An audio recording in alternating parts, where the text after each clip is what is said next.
Hello, hello. It's been a while. They've changed some things since I went live last time, so I'm just trying to make sure everything's working. But I have been getting a lot of requests to try out the Dune Imperium digital app, so we're going to try this out today. I have played it before. I did a couple of test runs just so I wouldn't be totally blind going into the day. And yeah, I have some critiques as well, I will say. I'm not totally in love with every aspect of this thing, but I think it's pretty good. Also, let me know if any of the sound or anything like that's messed up, but I played around with some of the challenges. I've been playing these on my laptop. I also did some on the computer as well. I did all the basic ones. At first, I was like, oh, we could do all of the heroic challenges on stream, but I don't know how interesting that would be for people, especially they haven't been super hard as far as I've been. It's kind of free, especially the Rise of Vix ones.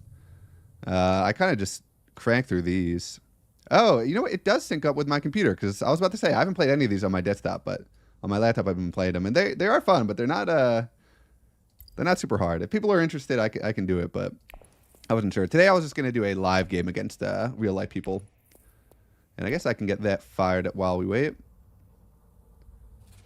But yeah, I started the stream with Rise of X. I probably have the most live Rise of X games out of any of the games I play, so this is the bread and butter right here.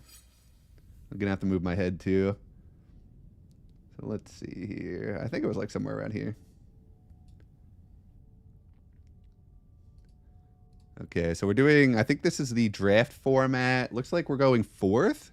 Ilban is insane, even though I said he was bad. So is Tessia. Let's take a look at the text here. Memo Quarters is very spicy.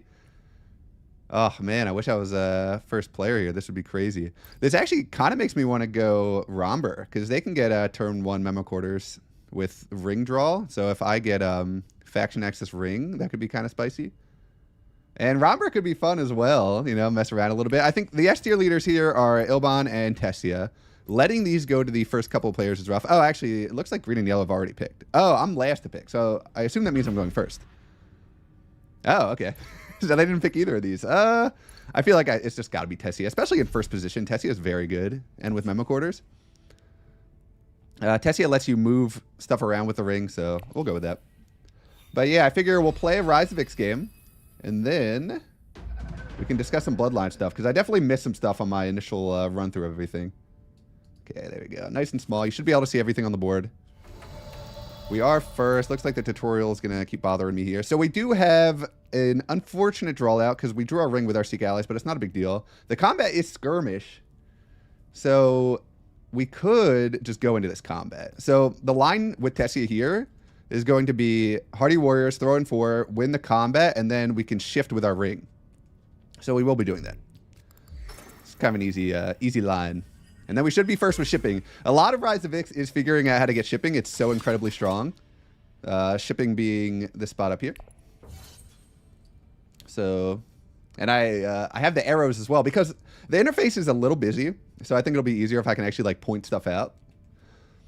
One of my big critiques of this digital app is that you cannot see the player's cards. You have to like click into their menu and go to play area to see it. I would really prefer if a lot of this information was just, oh wait, at the end of my turn. Ah, okay. There's going to be a couple of learning curve stuff like that. But I do really wish you could see the cards they play, just because it helps you keep track of actions and stuff a little bit better. Imp, or I guess I should refer them as their names as well. So Amandi Kaz, they go smuggling. Always a fine first move. Fold space here for, God, I'm blanking on all names. Helena. Helena, yeah. Fold space is going to be a classic opening line here. With 4 troops in, if nobody goes combat, that means we can pretty much go anywhere with our ring. I mean, we'll probably end up going Carthag, because we would hate to draw into our Dune Desert Planet with an Arakeen play. We shall see. No big combat leaders here. Just going through everybody. Armada Kaz, they can acquire cards with their ring, and if they play to non-faction spots, they can trash cards and play. Helena, their ring lets them pull cards out of the row and reserve them for themselves for a 1 persuasion discount, and they're not blacked on green or blue. It looks like our friend is going to go... God, I'm blanking on everybody's name today. Prince Romber. He's just going to throw in 1 troop. That is fine. So we have 1 dagger. They could potentially throw in... If they went to Carthag, they could throw in 3 more and tie us up. So we do have to put in one more troop if we want to guarantee this, and I think we need to. Looking at the row as well, we'll have 3 Persuasion for a Guild Bankers or a Bene Gesserit Sister. 2 very strong cards, so... We will play our ring. We will deploy 1 troop. Should have it guaranteed. Nobody has an intrigue card, right? Nope. So I think we're good here. Just trying to make sure I don't get punished anyway. I don't think so, though. What are the texts again? Yeah, artillery could make for some funny business, but I think we're fine. Okay, so we'll commit the 1 troop. We got Call, which is fine. It's not that great of an intrigue card. And now, the reason Tessie is so good in the opener is that we can shift our Fremen to Guild. And now we'll win this combat and get an extra bump with Guild. So, really nice start. Couldn't ask for anything better for the first Rise of Extreme. Oh, okay. There is a chat going. I pulled up a chat window before, and it was just empty. Ah, there we go. The Return of the King. Thank you, Nugget. Hello, Orsky. What's up, Jacob? Assume I'm something that right. After playing Uprising without Rise of Ix, I start to realize how OP shipping in Rise of Ix is. I don't think it should be that OP. That was a big critique, I will say. We have an Arakeen play for Kaz. They acquire Guild Bankers. I think that's a really good acquire. It's a really strong card. But yeah, a lot of this is going to be around playing for shipping, which we do now have access to, which is really nice. So turn 2 shipping is going to be huge for us, especially if our friend Aman decides to block Fold Space next round, which they might. Where did they even go anyway? They went to Arakeen. Okay, so they'll draw, throw in a troop, try to get a little passive Solari going. Alpha, what's up? Long time no see. I think I watched one of your streamed tournament games a while ago. It might have been the controversial one. I can't remember, but it was hilarious to watch. The one on Hidden Assets. Let's see here. So still with 3 Persuasion. We're almost certainly taking Bene Gesserit Sister here, assuming that Helena doesn't reserve it for herself with her ring. No, she takes Imperial Bashar. So this is one of the cards you have to remember people have because they can come out with, oh, and an artillery? Okay. I'm glad we're taking our combat win now because Helena is going to have Imperial Bashar with artillery, which is just going to be an insane combo. They're going to be able to get a million extra swords.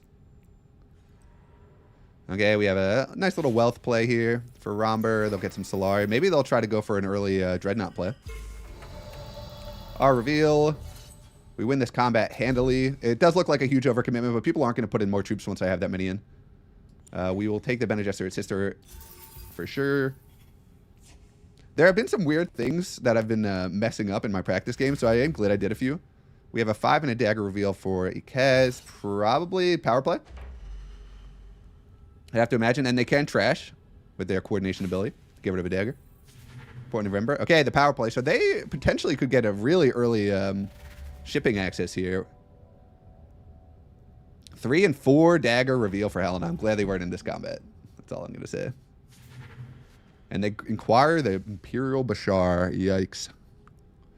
So that is going to be scary. But we're playing an OP leader, and we have an OP start. So hopefully we can just bring it home here. We'll see. This is where, if you had a live table full of people, they would be able to coordinate and try to get somebody else shipping access so they can block me. Because if I'm able to hit this spot over and over again, it's going to be very difficult for my opponents. Especially being Tessia, because I get such huge rewards from getting to 2 influence with a lot of different tracks. A 4 reveal here for Romber. Maybe Duncan Idaho for the passive water gen. I could also see Cease River Mother would probably be my pick. Alpha. Yeah, I was so brain dead on that game. Nights working and it was kind of a crazy game. Yeah, it was. What's up, Bulletin? They do end up taking the Siege Reverend Mother. We pass. We should take this combat down handily. We are guaranteed to draw into our orange access next round for shipping. So we're looking good right now. And we're really hoping... Oh, yeah, we take this with the guild every time. Oh, we can't discard a card when we do it like this to get the spice, but that's fine. So we do miss out on 1 snooper token value. What happens if we click it? Nothing, yeah. Okay. Okay, nice early start here. Next combat, Raid Stockpile, is a pretty low value combat. I don't think we'll be seeing a lot of action on this one. We do go last now. We're really hoping that blue blocks Fold Space. They didn't play any faction access last round, so chances are... Oh, they do. So realistically, blue should not be blocking this. They should let green get it so they can block me next round. But I'm fine with this. Smuggling play here for Helena. They will creep up the track. We do not have to go interstellar shipping first, so we can go somewhere else. I'm tempted to limp in a troop here with a fold space or a still suits. Something to go against that line would be if we can get some more Solari, we could get a pretty early Swordmaster with a shipping. Because we would need to get 2 more in order to afford the Swordmaster. So we could just grab our Wealth Solari now. And then ship. Yo, long time. I don't get you live. Good to see you. Yeah, what's up, Guillermo? I strictly remember on the last stream, I was like, yeah, let's make this a weekly thing, and I never did.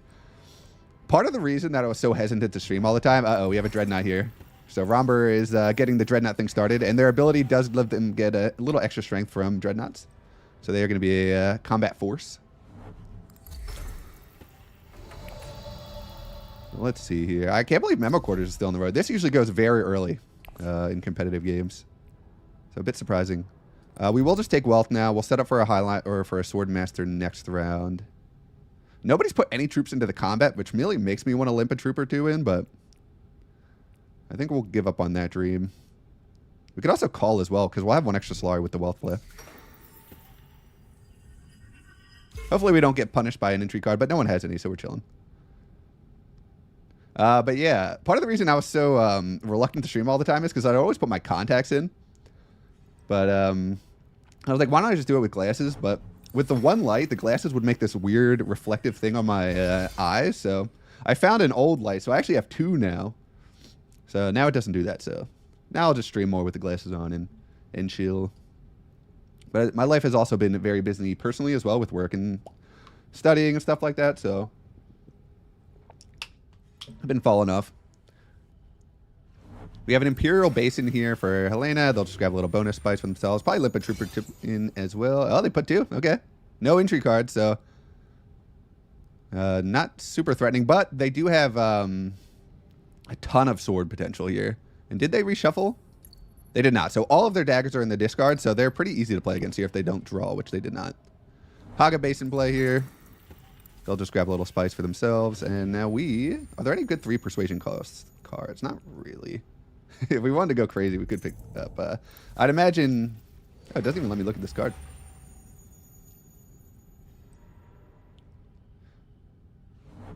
Yeah, yep. Haga base in. Do they grab a tech with that? Probably Memo Quarters. With their ring. Wow, they grab wind traps. Okay. So I guess they're just looking to hostage the Great Flat here, which is fine.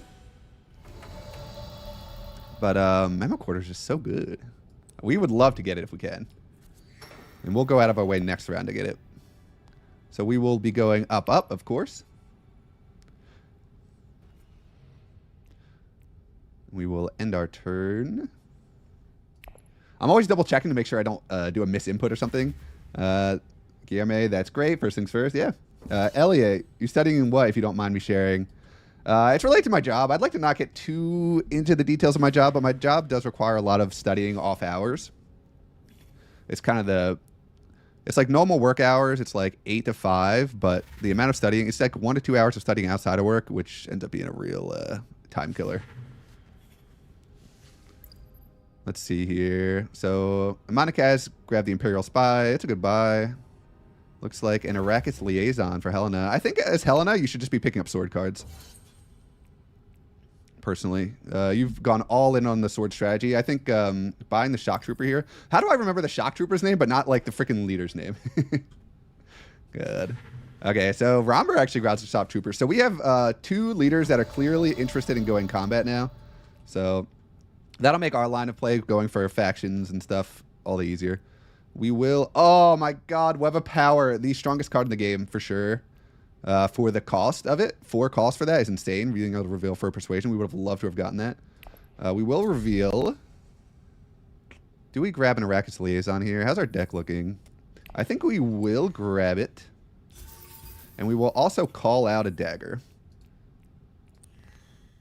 There we go. We have a lot of green access right now, so I think this is fine. And that is it. You can acquire. Yeah. Okay. Elliot James Cole. Yep. Yeah. Nice to get it down early, too. So we will replace that dagger with an Arrakis Liaison. Looks like Romber pulls this combat down. 3 Spice and an Intrigue. Romber is looking very scary now. They could grab Restricted Ordnance if they really want to go crazy on combat. They do put their Dreadnought on the Imperial Basin. Always a really strong spot to put it. Spice is generally more valuable than Solari. Guild Bank Raid comes up. So this is going to accelerate the race for Swordmaster exponentially. And we get a really crap draw. We miss all of our orange access. So we cannot go shipping. That sucks. That really sucks. Jeez, really? All 3? Also, I wonder how people feel about the play area, or being able to see cards in the deck, too. I was like kind of whatever about it, but I think it's fine. It makes so you don't have to memorize as much. God, I cannot believe we didn't draw the orange access. So now the question is, do we... Oh, we do get a little Solar, which is nice. Do we Mentat to try to get it? I think so. Oh, Helena manipulates out the Web of Power. Great play. Great flat here. Played for Romber. They have 1,000,000 Spice now. I think nobody has guild access yet, so we will dagger. It will leave us with 2 Solari still. Oh, they grab the Memo Quarters. Okay, good. They probably take it with the guild, if I had to guess. Yeah, they need to get on the shipping. I think we just need to go for draw until we hit an orange access. We have a 3 out of 5 to draw it. And even if we go down to 2 Solari... No, we would be short, actually. Because then we just get to 7 for Swordmaster. I think it is worth giving... Well, we could go Arakeen first and try to get there. Well, if we go there Arakeen first, we're not getting Swordmaster anyway. So it's not really a big deal. And other people will be collecting Smuggling. The thing is, as well, we don't want to give Helena Smuggling or Solari. So she can get her Swordmaster. I think we will go for the Mentat line here. Gives us more outs to potentially... This gives us 2 card draws between Reconnaissance and this. And if we get lucky, we just draw it right here. Oh my god, what is happening? We can't draw our orange access, please. Oh my god. We have a lot of Persuasion, but unfortunately not really any good cards in the row. Okay, so here's the Fold Space play. So blue is going to get shipping this round. Yikes. What is something about this expansion you don't like? Hold on to that question, because I prepared a little Photoshop thing, so I have all the pictures laid out, and we'll go into the Bloodline stuff after this game. That way I can keep everything organized and not distract myself too much from this game. Now that Ix is the official client, do you think it replaces Uprising as the best way to play online? No, I don't think so. I think they're 2 very different games. So I think there's definitely enough room for this. And Uprising and Immortality is still very popular on TTS Club as well. So I think all 3 are actually in a good spot. So this is probably, if you are a fan of Rise of Ix and having a lot of variety to play, this is probably the best time because all 3 are very viable right now. I think once Immortality comes out on this client, it might be harder to find just Rise of Ix games. So get a little cloudier then, but I think they're all in a good spot. And it's really not hard to get Uprising games. I play all the time still. Is it even worth going for the draw now? Armada Kaz takes shipping every time here. Maybe we just play both of our faction access, and we can go shipping next round. It is a bummer. We could just go grab our Solaria again, get our victory point. It gives us 2 troops as well that we could potentially throw in. Not really. I don't think there's any universe where a Kaz gives us shipping here.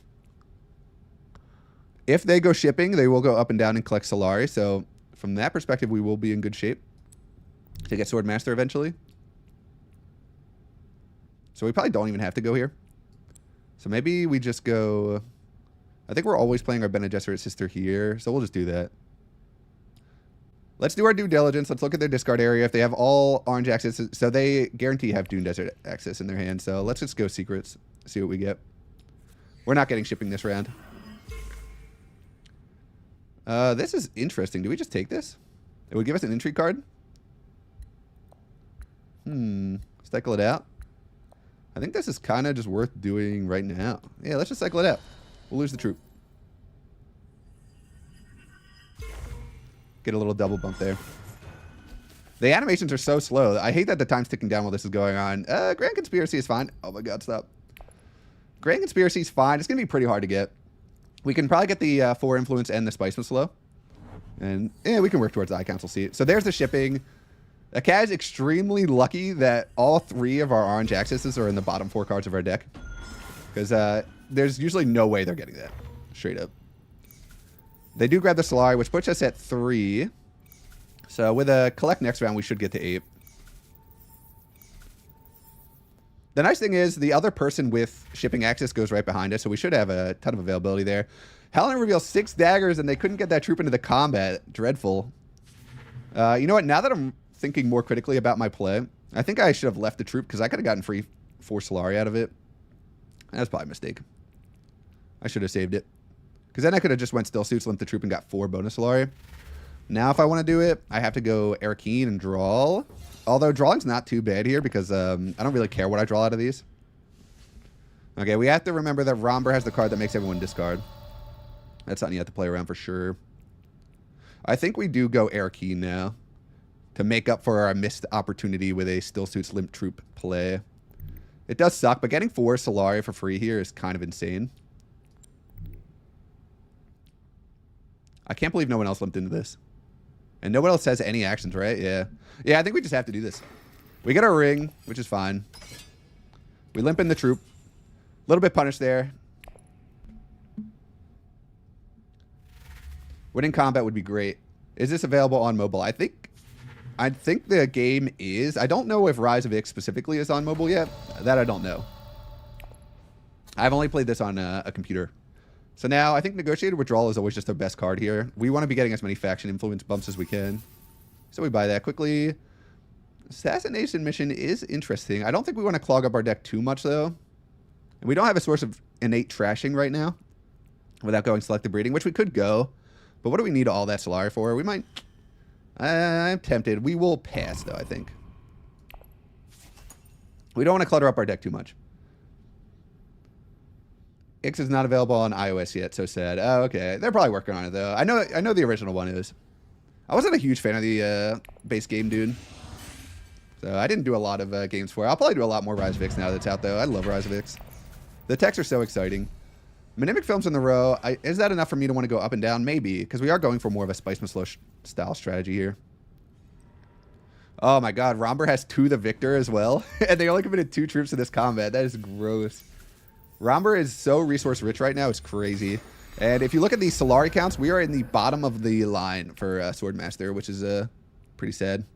But luckily, we do go first next round, so we can get it then. But we will have to give up shipping to get that done. So, not getting any of our orange access last round was a real killer. You seem good on Solari. Yeah, I'm fine. Especially now that I'll go up and down. I haven't even claimed my Solari from shipping yet. Here's a selective breeding play here for Romber, so they're going to try and thin out their deck. They have the card that makes you discard. We need to remember that, especially since we'll be going for Spiceman Slow style strategy here. They'll trash a convincing argument, so they're going very heavy combat now. I like it. And they will trash a reconnaissance. What card did they play? I guess something that gives trashing. Trash reconnaissance to draw 2, and they trash a convincing argument. How did they trash the convincing argument? I definitely missed something here. Romber played Siege Reverend. Oh, Siege Reverend Mother. Okay, there it is. That's a problem without the play areas. You know, you missed stuff. So we go shipping every single time here. Do we go up and down for the Mimic film? I think given the fact that we have 2 very powerful combat leaders, I think it is worth going a little out of our way. Going up, then down, and grabbing Mimic film. There are no good cards in the row, which makes this play a little bit worse, but it's okay. We will... I can't believe Romber didn't grab Swordmaster there, actually. I think we take the Solari every time. We're going to need High Council eventually as well. Everyone else is so Solari rich, it doesn't even matter. We will take the Mimic film. And we will take our bump. Where do we take our bump here? We could just take it with the Emperor, grab another Snooper token. Kind of like that. This is an annoying one to go and get anyway. So we'll get the double bump there. we got the 4. Our timer's ticking down. We have to wait for all these long animations to play. Okay. A lot of our strong cards are in our discard right now, which is not ideal. I wonder if we'll be able to get Swordmaster now. Okay, it has grabbed Swordmaster, which makes sense. The Solari economy is kind of bloated right now. We could grab our High Council right now. Well, we've got some time. Could be worth. We could also just go smuggling here, set up for next round shipping. We don't want to waste a lot of our troops now, because we want to have some in line for a negotiated withdrawal. So I don't mind not going to a combat space here. So I think our line's going to be Dune Desert to smuggling set up. And then we can start grabbing spice.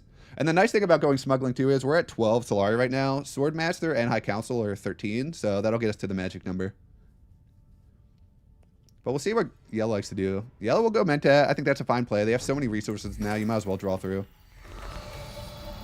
We will do smuggling, like I said. We'll go up 1. This will set up for another interstellar shipping up and down. The only downside is we will have to grab Swordmaster first action next round. So, I mean, we could change our mind on that. We are first to reveal here, and there's really nothing good in the row. We could consider a carry-all. But then we might be bloating up our deck too much. And we have no water, which makes carry-all a little worse too.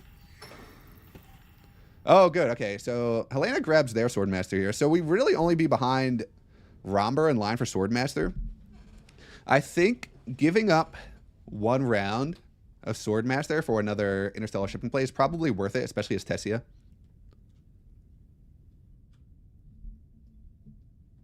But we'll see how we're feeling. And whether or not we draw orange access here. I think we're almost guaranteed to, right? 1, 2, only 2 orange access, actually. Never mind. We are not guaranteed. We played both of our Dunes this round. We really want to be buying high persuasion cards now, since we're going for a more spice must flow kind of strategy.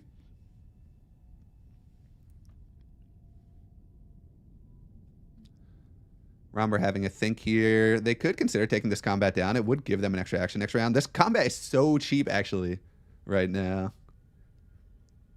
Sure, green and blue have actions behind them. Blue has water, so they could potentially go Hardy Warriors. But looks like Romber is going to go Highliner here. How many troops do you commit now is the thing? Because Romber is going to make you pay up in troops, because they could get 4 in between Hardy Warriors in this. So you need to at least commit... the AI is going to take over soon, and the AI is so annoying. It'll just start playing your entry cards and stuff. I think that's a big flaw in the design. This is a very greedy commitment here. I would love to see a punish of Ikaz by going Hardy Warriors and coming in over the top, especially because Romber has no entry cards. But they might have swords. We did see them buy Shock Trooper here. I don't think we buy... We could potentially buy Carryall. That is the one I'm thinking about. We have no spice right now. We are kind of resource poor in that way. I'm actually thinking of passing. I will pass. 5. Passing on 5 is kind of crazy, but I don't think any of these cards are worth it for us here. Carthag played here for Ikaz. They are not going to punish Romber necessarily. Maybe they get an entry card. They will get the trash again as well. Ikaz getting a ton of trashes with their ability. Yeah, they're just going to limp. That's fine. It's really not worth it for Ikaz to deny this combat anyway, because it's... What? 2 Solari, an Intrigue, and an extra action. The extra action is valuable, don't get me wrong, but is it worth committing on something that you might not even win because they have Shock Trooper? Probably not. Guillermo, you can always get Spice on shipping. Yeah, that is true as well. We have a Conspire here for Helena. They'll just grab more Solari for themselves, probably setting up for a High Council. And, yep, they get their bump there. They did it with Fold Space so they can draw a card, and they get Windfill. Okay. So, everybody has a million Solari this game. And they're all about to get 2 more as well. So Menta is going to be a very crowded spot. So that's why we don't mind just having 13, getting our Swordmaster, High Council, and having it in. The only thing is we're kind of... I know we're in first right now at 4. We are pacing very slowly, not having our Swordmaster yet. And we're not going to have it next round either if Romber is playing a heads-up game. One thing to think about, though, is Romber had the opportunity to get their Swordmaster this round. and they chose not to. So there is a world where we go shipping and they don't take Swordmaster again, and then we just get it next round, which would be the best of both worlds.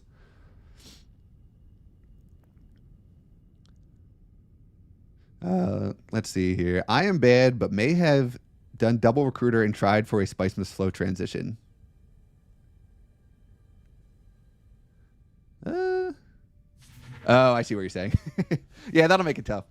If you get your High Council and you draw a million cards, you can always get there, but I know the long-term strategy of buying the cards does really lean you towards combat or getting Spicemas flows in this game.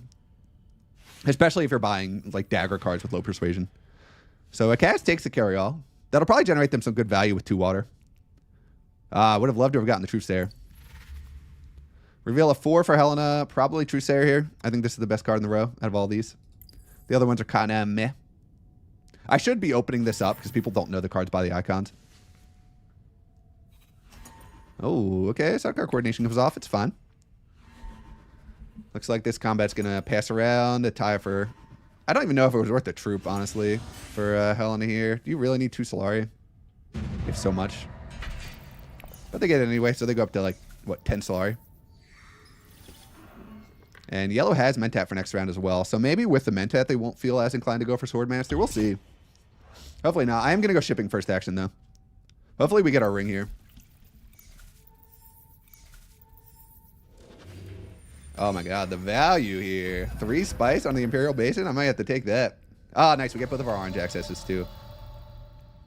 The only downside is we don't have a great way of getting troops into this combat for negotiate withdrawal if we use our ring to go shipping. What was our last card here? Diplomacy? Yeah, it would be great if we could draw. I think we have to go shipping here, though. We've been setting up for it. We don't want to let anyone else get there. So we will go for it. We will advance recall... none of these are worth going out of our way for. Do we shift? I don't think so. I think we'll just take the alliance with the Emperor here. Nobody is even close to us right now. We will take the spice.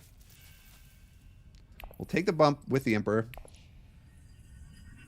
We'll get some more troops. We could potentially hit selective breeding this round. But if we do that, we can't get the troops in anyway, which kind of stinks. We could still do our ring here. I don't think we... Do we? I think we will... let's do it. Let's just be greedy. We'll go up with the Fremen. We can get more troops out of this. We'll just... we'll go full value mode. Although, come on, please hurry up. Run out of time. There we go. Okay. So we have 7 troops in garrison right now. I really wish we had another way to get troops in besides our negotiated withdrawal. We're getting some awkward draws here. 3 spice here for Ikaz, so they are looking very healthy now. This is a victory point in combat as well, Desert Power.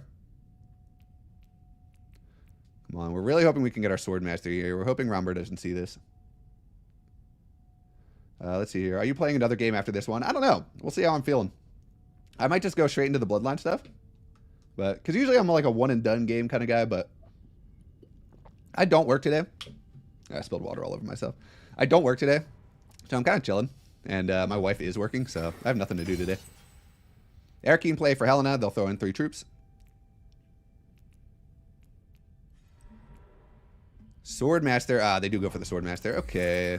Okay. So we only have 1 action left here. I don't think it's worth throwing in troops.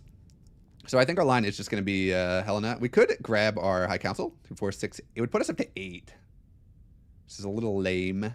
But we might as well grab it because we have to grab it eventually anyway. Other lines, we could play our sister. Start working on getting this. We're giving up a half a point effectively to grab our High Council now.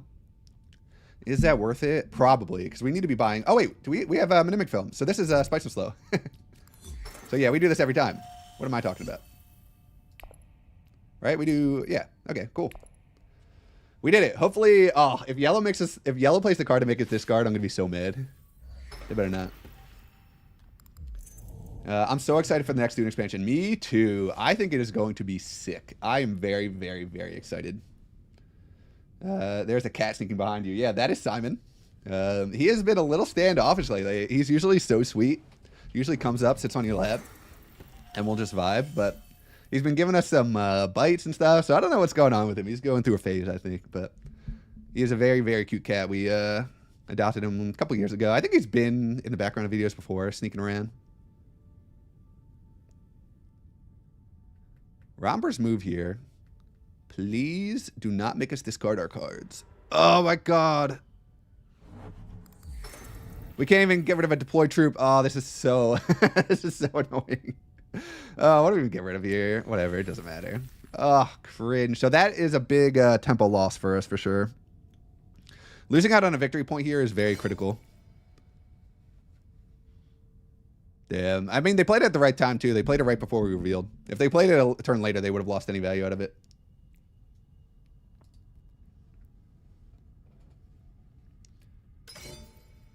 At least we have guaranteed diplomacy draw next round, so we could go shipping here, or selective breeding rather.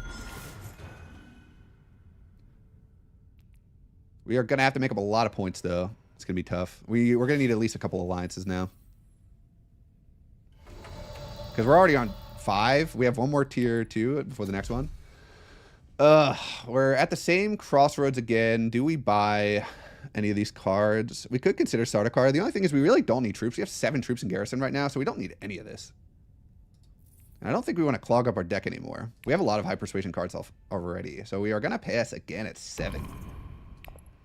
Which is crazy, but I think one of the things about this game is you really have to stay disciplined with the cards you buy, because you'll hate yourself later if you draw into these disgusting hands that you can do nothing with, that like all have like green or blue access or all have orange access. You know, that's why even when you have high persuasion, holding off on just buying the expensive card like Sardaukar Legion is usually a good move. Happy to see you start playing on the app. Yeah, I like it.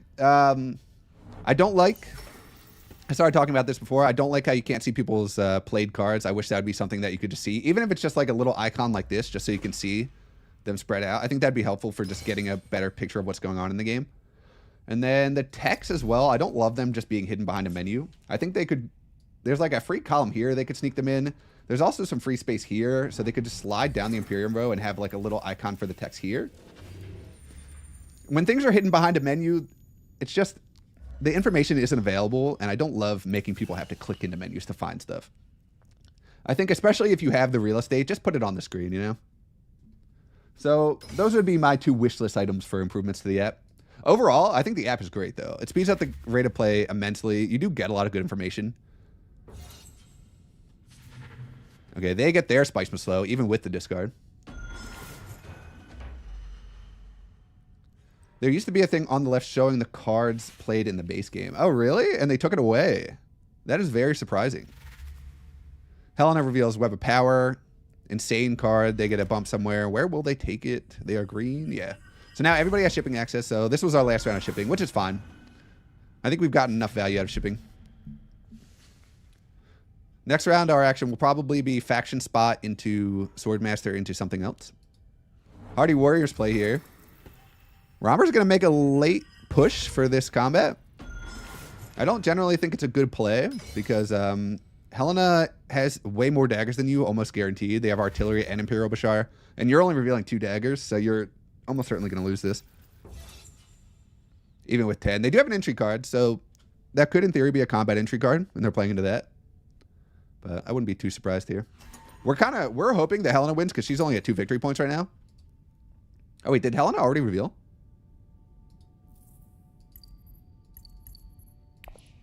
How do I see that? Oh, they have no cards left in hand. Okay, so never mind. Good play by Romber. I thought Helena still had to reveal.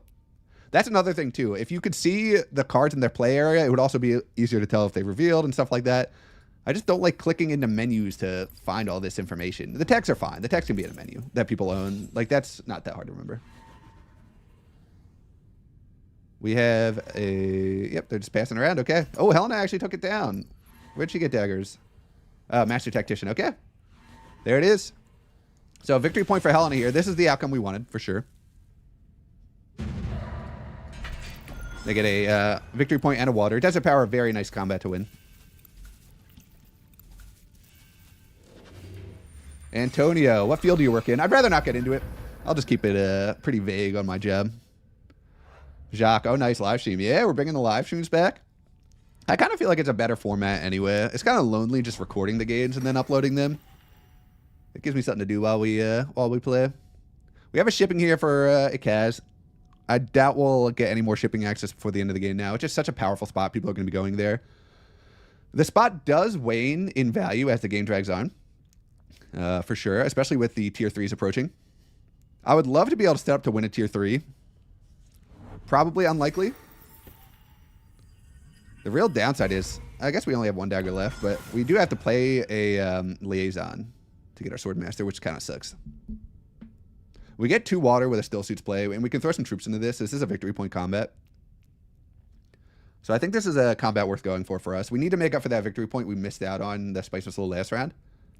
And ideally, we would also get a Spice Missile flow this round as well, although it's going to be pretty hard. God, I hate the tutorials. I wish I could turn them off.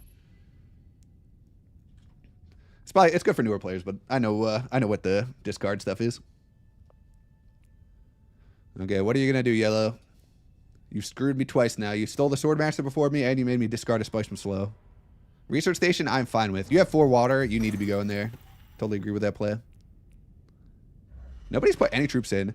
Helena just revealed like no daggers, so their current hand is probably a mix of a decent number of daggers.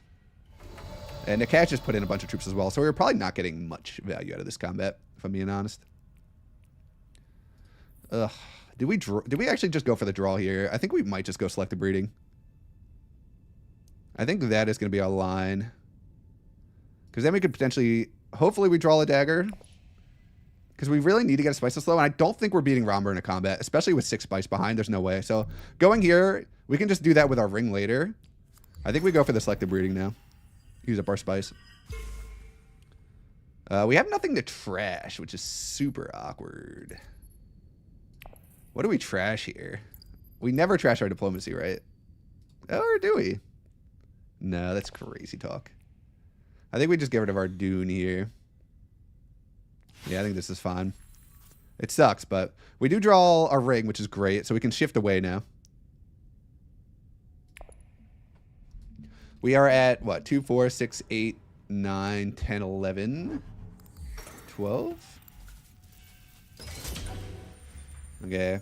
Ikaz is going to get involved here. They'll throw in their Dreadnought. Treachery, my favorite card. I need to buy the expansion. Oh, yeah. Treachery is fantastic. Very fun, very thematic, especially if you can get the cards that make it discard it. Just being able to throw 2 troops in over and over again is just insane value. And then, obviously, you can just play it as well for the double bump, which is huge. We have a Dreadnought play for Helena as well, so people are dumping all their excess Solari on Dreadnoughts. Our Grand Conspiracy is not looking too good right now, although we do have our High Council seat, which makes it a little bit better. We have our High Council seat. We should be able to get the 4 on 2 tracks. We're 1 away with both right now. So maybe we do have a chance. Maybe we do.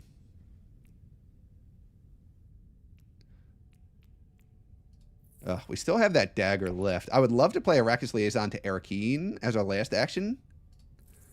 To draw... If we draw into any of these 3, Negotiate Withdrawal would be the big hit, but either of these would be good. Because then we could withdraw, get the bumps. Treachery, 13 if the tech just count on reveal. I think it does just count on reveal. So yeah, we are... Oh yeah, we're at 12, 13. Yep. I know. The techs are... Remembering that you have techs is also a challenge sometimes.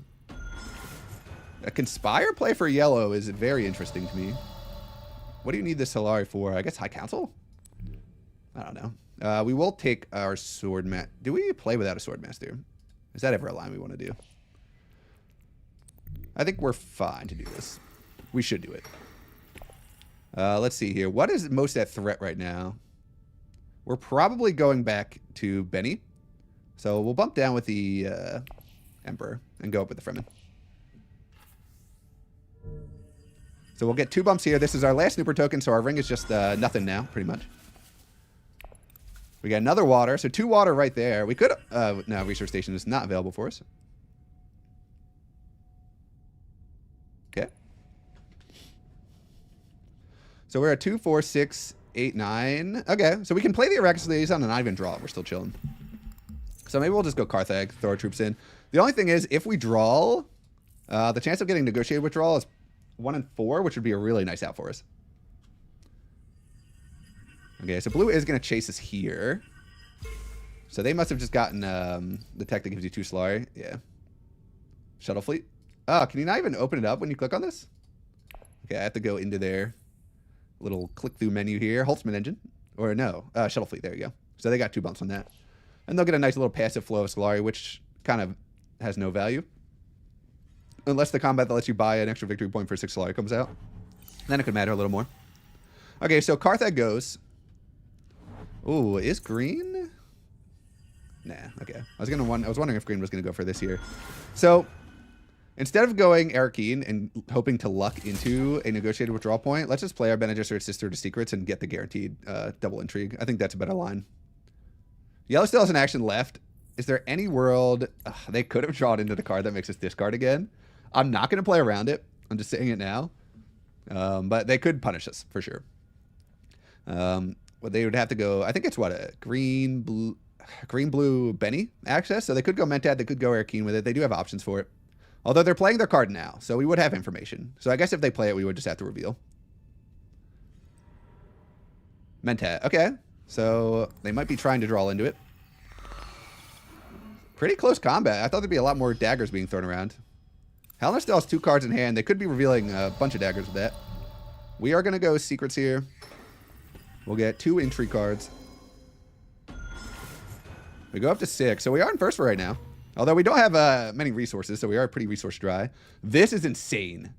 Staged Incident is so good for us right now. Water Peddlers Union is also not bad. I'll take the water. Yeah, no, I'm fine with that. Okay. That sets us up for a resource station next round. We'll hold on to the intrigue cards for now. Reveal of 6 and a no daggers, so this has got to be a treachery. They do get the trash again. Their deck must be so thin right now. 6 cards in their deck. 11 total with the cards in play. They do take the treachery, and another treachery comes up. Did I see that right? Yeah. Oh, no. Oh, this sucks for us. We needed alliances. All these treacheries coming out at the end right now is going to destroy us. Because people are going to be just combating us left and right now. So that is quite scary. At least we get a Spice and Slow here. We'll go up to 7. We still need 3 victory points, which is not going to be easy. Man. Actually terrifying. 9 reveal for 100 more Tani here. And a bunch of daggers. So they're going to win this combat too. 100's looking very scary. They're up to 7 now. Getting the Spice and Slow when you buy Shock Trooper and stuff is crazy. But they did go Research Station this round. So it makes sense. Okay, this is going to pass around. Another victory point here to Hundro. And nobody really has Spice to do anything about this. No Highliner access to anybody. This is going to come down to all the troops. I mean, in theory, Helena does have one of the best setups. What do they have in their discard? Yeah, they have a lot of their daggers in their hand starting next round too. It's already in your count. Secrets? Yep. Yeah, I think Secrets was the right move there. Oh my god. And Grand Vision comes off. We are effed. We are so effed. Oh god. All the bumps in the world. So if we're going to take any alliances, we have to get it all the way to the top because we're just going to start losing stuff.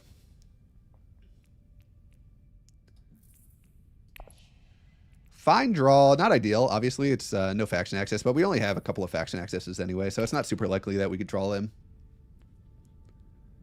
Let's see where Helena wants to go here. We could consider going shipping for extra bumps too. We don't have a great way to lock this alliance in. And blue is chasing us there. And blue has treachery now. Is it still in their discard? It is. Okay.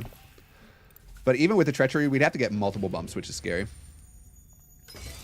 And they can also just steal it with this shipping play too. So we would have to block that. Staged Incident is a big boon for us here. If I'm trying to think about lines to get there, we could get a point here, assuming blue doesn't steal it from us if we draw into faction access.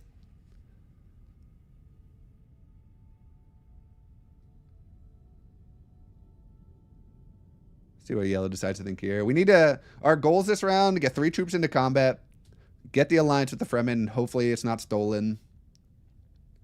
And get a Spice Slow. That's 3 points for 10. Which isn't a great look. I think we have to go... We don't get the alliance with the Fremen if blue is able to make it shipping, because they are able to collect and go up and down. Which does lose us a point. But realistically, if they have faction access, they can just go to Fremen anyway, and there's nothing we can do about it. So maybe it's not a big deal. Maybe we just give up on this dream and we go to 9 this round. Okay, actually, yellow block shipping for us here, which is pretty big. So maybe we just go research station and try to draw into our diplomacy. That'll also let us get some troops in as well. There are multiple people with 2 water, so I think this will be a nice deny to that as well. Yeah, I think we go for it. Start trying to get these troops in.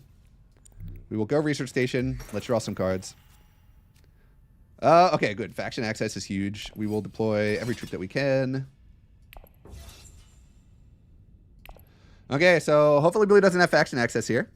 Or they can still go smuggling. So they get this alliance regardless, yeah. So they will still get it. We can pull a sneaky play here, go diplomacy, get the bump, and then negotiate withdrawal to steal the alliance. That is also a line, assuming they don't win Grand Vision to take it back. Maybe you can start with research. Yep. I may have already read that too. Let's see here. So they have a ton of water now. Nothing to do with it, though. They do acquire Desert Ambush. Not something we really have to remember. Something we do have to keep in mind is that he can make us discard cards here, which would be a little bit awkward. Hopefully no one goes for our alliance with the Benny. We're spinning a lot of plates right now in order to win. We need to not only steal an alliance, but protect an alliance. What are our last 2 cards? Pretty high persuasion cards at the back end. We could consider going Menta here. We do get punished if someone goes to still suits, though. So maybe it's not worth it. We should take still suits while we can. Green is incentivized to go still suits to start working on the point. They don't go there, though. Did they get a tech? Okay. Oh, restricted ordnance. Okay. So maybe blue-green doesn't go here because they think they can win this combat, too. So they can just get their bumps that way. Let's see what yellow does. Is blue a treachery? Can be dangerous. Yeah, they do. It is in their discard right now. And they have 0 cards in deck. So, in theory, we can steal it this round and finish. And then the treachery doesn't matter. So, this is all for a potential 1-turn win kind of thing. Maybe go Emperor instead. We could go Emperor. We could. The only downside to that is, and I'm talking like we have an option to even go Menta, it's not a combat spot, so we would have to play one of these cards to go combat to get off a staged. Interestingly as well, I don't think we can do that because we want to get off a staged and a withdrawal. So I think we'll want to hit a combat spot as our last spot too. Because we need to get 6 total in, so we will need to go to one of these 3 spots here. And it would be probably with... I mean, we open up the possibility of going Haga Basin to get our last 2 troops in, but we need 6 troops in for all this as well. So I think we do have to go this route to get 6 troops in. So if we play Diplomacy, this will put us down to 10.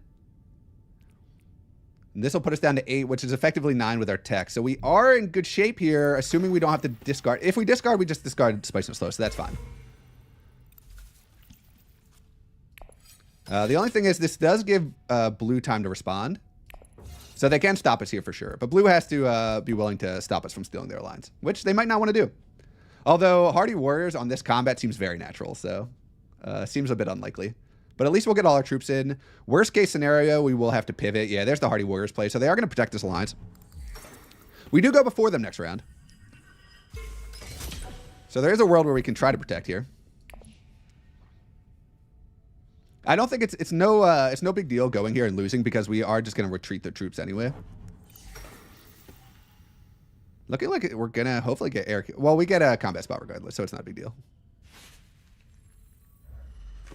Perfect plan. It's the line. Nice. Okay. Unfortunately, we are losing out on this. There's no way we ever win this combat, especially if we're destroying half of our troops. I mean, we could see how much people would decide to pull out and go from there.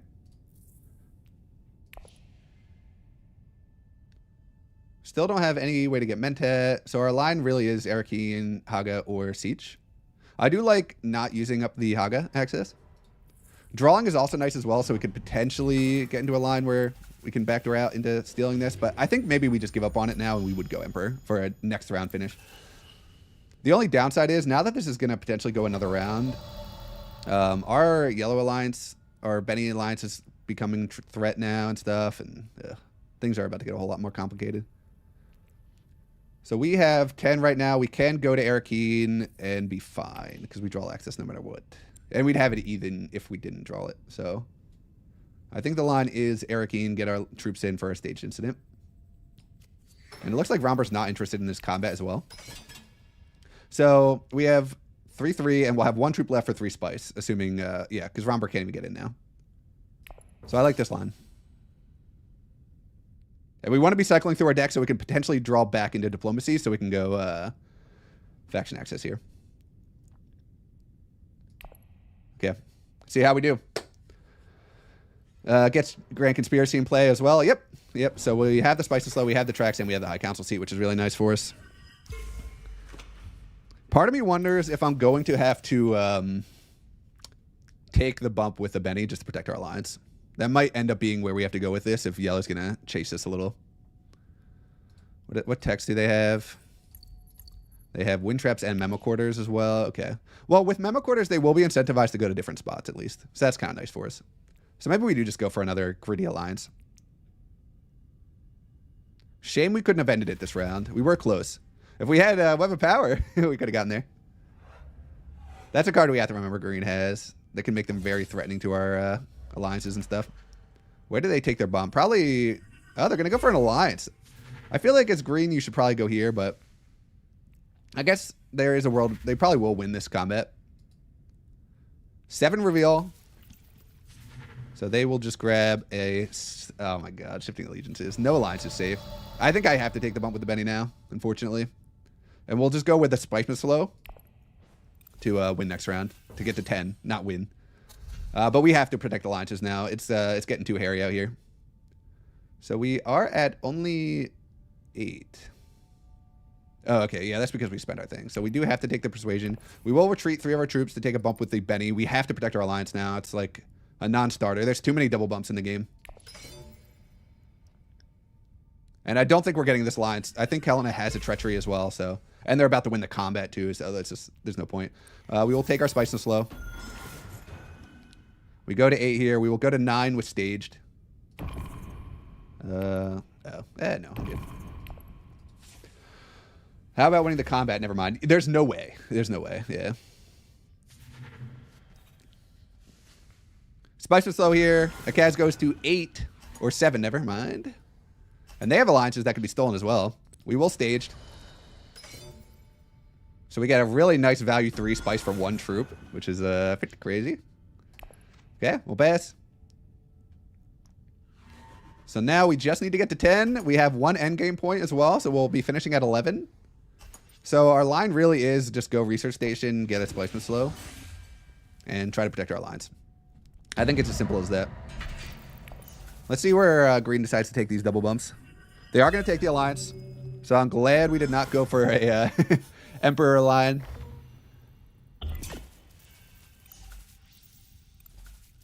I mean, you had 2 daggers, but no Spiceman Slow. Yeah, no Spiceman Slow, and I'd be giving up a point for a much riskier point, especially with Green having 2 intrigue cards behind. So we have a double point combat here. Blue is most set up to win it. We draw our faction access. Kind of interesting. Our ring has no abilities. Now we've collected all of our snooper tokens. Where do we want to go with this? Probably research station first. Yeah. We'll go research station first.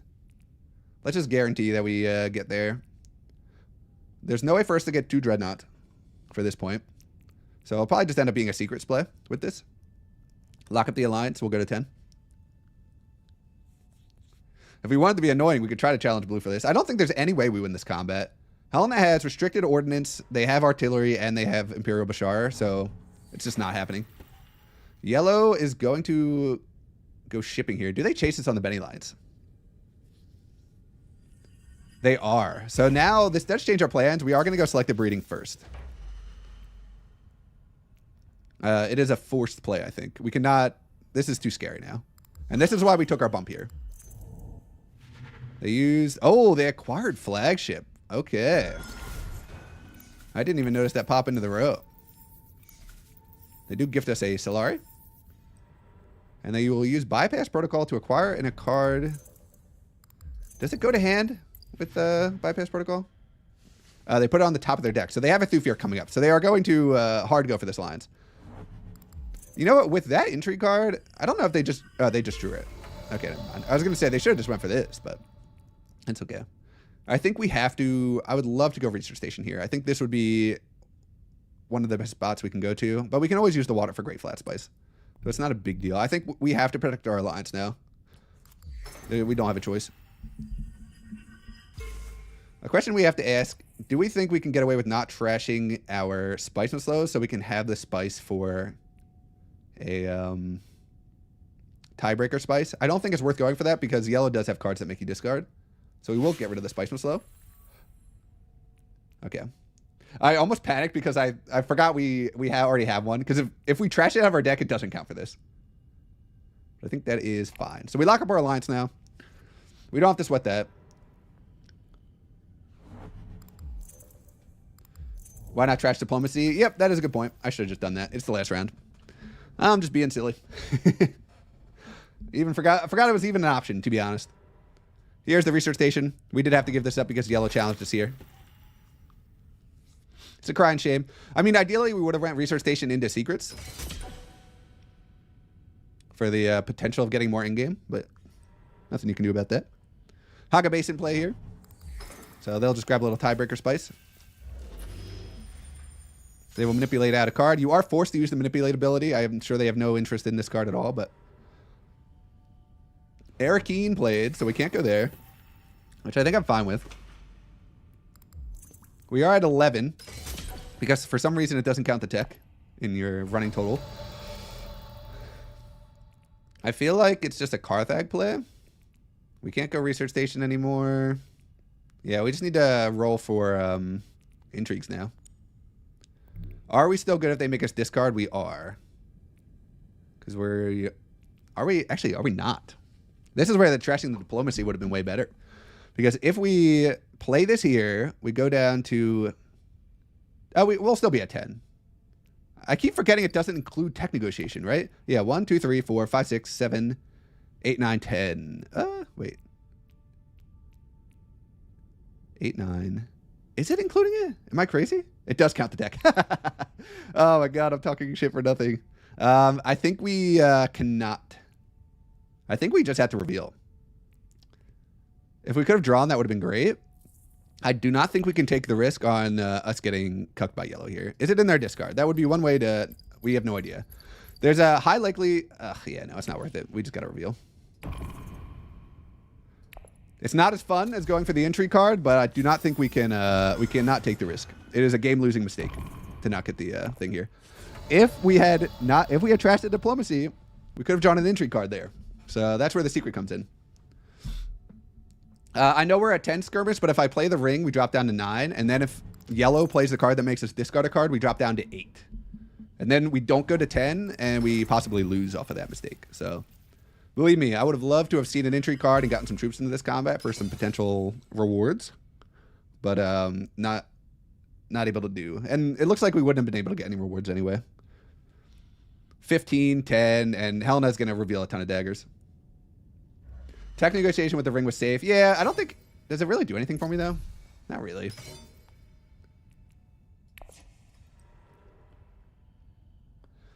Yeah, I was just saying it's counting the tech. Oh, no. That was... Yeah, that's good to point out. Because I was thinking it did not count the tech. So, these are some of the things you have to get used to with the app, for sure. Okay, so we're looking pretty good here. Hopefully... Who do we want to win this combat? Wait, what happened to all of yellow's troops? This is what you need the action log for. Did they retreat everything? Romber. Oh, they used Desert Ambush to retreat all of... Red's troops. That's hilarious. I missed this awesome play. So Akaz played Desert Ambush. Oh, and they send it to Highliner with Dispatch into Envoy. That's crazy. Oh my god, I missed it. Oh, I wish I could have seen that. So they deployed a ton of troops with Desert Ambush. Desert Ambush, for each troop you deploy, you force an enemy to retreat, and they just forced yellow out. Oh, that's so disgusting. Oh, man. We want blue to win the combat, so this is good for us because Romber's doing pretty well right now. They do get their troops back in as well, but they could have gotten a whole lot more troops in, so that was a great play by blue. That was amazing. That's more of an immortality thing with grafting, where you can send that off to ridiculous spots and force people to retreat. You never see that in Ix unless you have that exact combination of cards. So that was very fun to see. I wish I wasn't so busy blabbing about the our Spice was flow by and I actually got to see it. So where did Romber go? They played Thufir Hero Hawa to Carthag. Okay. And they threw a bunch of troops in. Hardy Warriors play here for blue. They lock off this alliance forever. They go up to 19. Carthag play here for green. They are not blocked at green and blue, so they can also just go there. And they still haven't actually left. So yeah, we were never getting any kind of reward for Carthag anyway. It would have just been if we happened to draw an endgame. Okay. Spice and slow here. So we are really glad that Romber did not win this combat. Oh, they play reinforcements. Oh, they still might win. Oh, man. This is when I'd be curious what the next intrigue on is after the game ends. Yeah, me too. That is the nice thing about TTS. You can just, also with card draw and stuff too, you can just start ripping off cards. Okay, Spiceman slow here. Did yellow complete their memo quarters? They did not, so they don't have an end game. So at least they would just go to 11 with this, and we should win on Spice tiebreakers.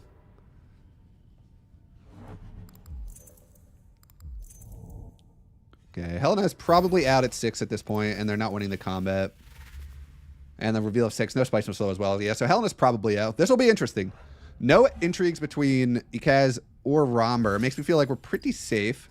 Did Romber end up ending their endgame? They did. Ooh. Ikaz is at 9. They would go to 11 with 2 Spice. Oh, man. We're actually rooting for Romber here, believe it or not.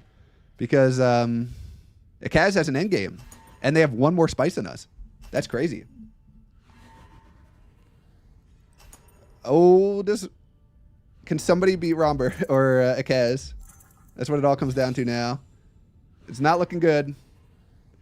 1 combat power away. Holy. You know what? Ikaz, I think, does deserve this victory with that amazing play. Because if they don't make that exact play, yellow destroys them in this combat. Yellow gets the combo points. They go to 11 and we win. But it's looking like we are going to lose to Ikaz by a 1 Spice tiebreaker. Hell of a game. Grand Conspiracy puts us up to 11. But unfortunately, Ikaz is also going to get to an 11 here. So, wow, close game. Really close. But yeah, that was fun. I guess we'll do one more while I'm here. We'll do one more, then we'll talk about Bloodline stuff. I'm having a good time. So let's see. Password game. I guess I'll just make the game. If you want to play, feel free to hop in. Just don't have my stream open while you're playing. What are the meta settings here? Rise of Ix, Epic Mode off, live. Yeah, feel free to hop in if you want to play in a game. We'll get one more in. Don't look at my intrigues, of course. GG, close game. Yeah, that was a good game. That was a good game. And it was fun play and everything, too. I think we would have lost on Solaria anyway. If we got to... I think we were beating... Romber on... we were beating Romber on Spice. But yeah, even if we had the 3 Spice, we still lost on tiebreakers on Solaria anyway. So we would have needed a little more Spice. That's where those little micro optimizations come in, you know? Maybe we pick up some Spice somewhere we're feeling a lot better. So we are 3rd to pick leader here, which means we're 2nd to go, which is an amazing spot. 2nd in Rise of Ix is the best spot for sure. Just because you can get either fold space, which is insane for shipping, or you get shipping, which is good Solari for a really early Swordmaster.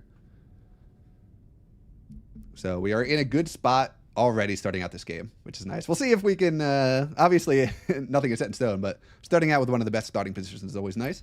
Let's take a look at these opening texts here. Holtzman Engine, very powerful. Maybe we get to that. Spy Satellites, Spy Satellites is very good in Rise of Ix. I'm not a huge fan of Immortality, but in Ix, you can just go straight combat mode, buy spy satellites. You don't have to worry about the faction tracks at all and just go crazy. Disposal facility, I'm not a huge fan of. If you're going for a crazy deck building strat, it can work out. I don't love it though. So I don't think the text will have a huge impact on the early game here. Sayadina is amazing, and we do see a Kaz go as a result. Opulence is also very nice. I think because we're going to have a pretty good option of shipping here, and Hundro is the last like high tier leader. These other three aren't that good. I think we'll just go Hundro here. So we'll get to start with 2 intrigue cards. We put 1 on top, and then we have our ring to give us some shipping. Romber was bottom tier list for you. What do you think of him now? For Ix, I think he's still bottom tier. I don't think he's come up. Oh my god, we got a Sleeper Must Awaken as well. And we want to remember that the intrigue on top of the deck is second wave for whoever gets the next one. So the starting ability is nice. We get a choice between 2 intrigue cards, and we get to know the next one on the top of the deck. So we get to know someone else's intrigue. It is the bump combat as well. So we're glad there's no Tessia in this game. Unfortunately, we do have to use our ring to go smuggling here, so we don't get to use our ring ability because we don't have any spice. We still have to do this, though. And hopefully we can hit wealth on our second action and get a super early Swordmaster. We'll consider going Hardy with our next action if it is available to us. That is a line we can go as well. Hardy into next line, next round we go first. Maybe I should have considered that a little more closely. I was kind of autopiloted and do smuggling wealth, smuggling next round for round 2 Swordmaster. But there is also a line for Hardy Warriors bump. We get to go to fold space next round, and then we have shipping access. So it's something to think about. We will end up at 3 persuasion, so we could potentially grab Sayadina if Yellow doesn't grab it. Okay, Yellow goes for the Hardy Warriors play. An amazing play. So Yellow gets off to a really strong start. I think we should have blocked Hardy Warriors in retrospect. I think that may have been a mistake. So we're actually going to get cucked by this for multiple rounds because they go right before us as well. So we're never going to get shipping in. So that is a little problematic, but it's okay. I think the line was Hardy Warriors there. Carthag and winning with other intrigue. We could have considered that as well. Yeah. I think, yeah, maybe we should have gone for that line. That could have been spicy. We would have gotten a bunch of yeah. You know what? Lizzles, I try not to read them before I make my play so I don't get an unfair advantage against people, but I think that would have been a better line. I agree. We didn't use our advantage of knowing the intrigue card because that definitely would have won us the combat too. So we have a prudent diplomacy here for red. So red will also be getting a pretty early shipping access. So that should nerf yellow a little bit at least. And red goes right before them. So not a huge deal there. We still get really early Swordmaster. So we're still doing very well. It's just whether or not we could have gotten early shipping as well. Okay. Ariana Thorvald with their ring that gives them water getting Sayadina is a disaster. This is not good for the table. We have 3 persuasion, but we get rewarded with an In the Shadows, which is an S tier card. It's so incredibly good, especially just for 2. So we are chilling. Anything that reveals for influence in this game is just nuts. Reveal a 4 here. They will grab a negotiated withdrawal. That's an important card to remember people have because they can now we can expect them to retreat some troops when they're putting a lot in. Good luck. 1 dagger, 2 dagger reveal here for red. Doesn't really matter. They don't get a good card buy, which kind of sucks in the first round. Okay, Ariana, no resources, but they have Sayadina, they have a ring that generates water, and they have shipping access. Assuming they take it, which they should. Although, Akaz has the second wave. Okay. So Akaz does the job for us here. It's a beautiful thing. So now, do we block fold space next round? Or do we go for the really early Swordmaster? That is something we're going to have to think about. Okay, so a little bit of Spice Rewards goes out to everybody. Akaz, I assume we'll be taking this with the guild. Yep. I'm pretty tempted to just block fold space here. It will delay us getting Swordmaster by a round, but I don't think that's a big deal. Actually, potentially multiple rounds because smuggling is such a hot commodity. But we do have ring to help with that. Oh, man. So for people considering my line, smuggling, collect 5 Solari, we get Swordmaster, and then we can go anywhere with Seek Allies. Or we deny shipping to blue. Those are our lines. I think getting the really early Swordmaster is just better. And that so many people are close to shipping now, and we're not going to be going first for such a long time. I think this is the better line. Yeah, I think this is better. Let's just get our Swordmaster. This is what we played for the first round. Swordmaster is so incredibly good. We give everyone else 1 Solari. And that is it. I always like to hover on the hover at the end of my turn. So full space here. So Akaz does get shipping access. So they will get an early advantage in that regard, but hopefully everyone else can catch up pretty quickly here and start blocking them on it. It is an advantage, though. It's a pretty big advantage. But when yellow has such a big advantage on Sayadina with Ring, us giving someone else an advantage to help balance the game, I don't think is a huge deal. Okay, we have an Air Keen play here. Interestingly, us giving everyone 1 Solari does enable Leto with his ability to go Mentat, which I think would have been a good play for them. But they aren't forced to. They know we're going Swordmaster there, so they should have free option at Mentat. So we grab our Swordmaster here. And then potentially Hardy Warriors as our last action. We'll see if it's available to us. But round 2 Swordmaster feels quite good. Let's see here. Is the guild expansion worth it? Is the digital expansion worth working well? It works very well. I think the...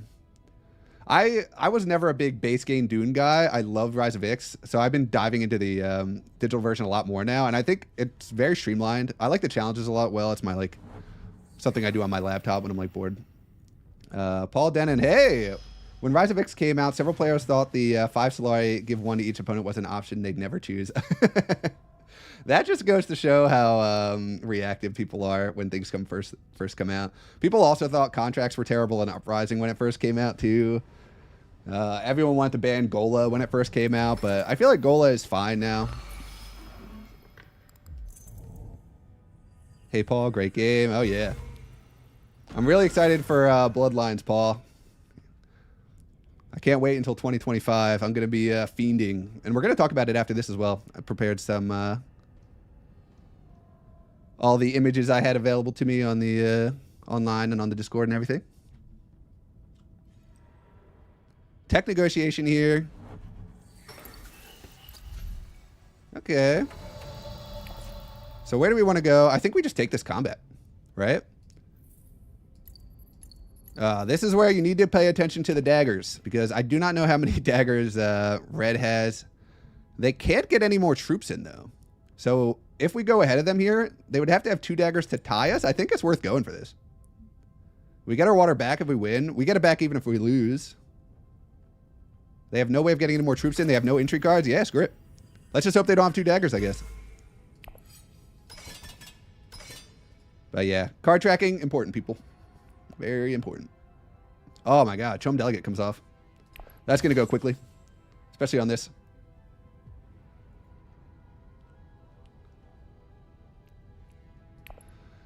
Okay. Reveal here.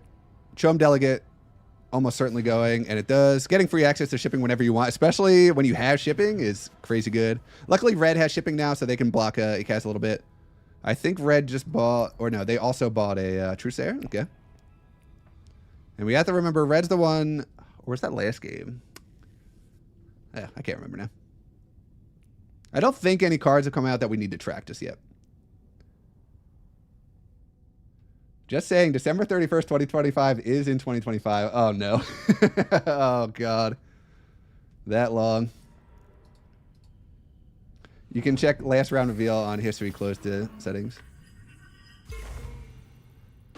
Oh, interesting. Okay. I'll have to look into that. I haven't messed around with the settings too much. A full reveal here for Ariana. Maybe Imperial Bashar. We would love to grab G manipulation for ourselves, so hopefully that sticks around. Come on, you know you want the Imperial Bashar. Oh, they grabbed the G manipulation. Okay. Worms comes off. We can't get that. We will reveal here.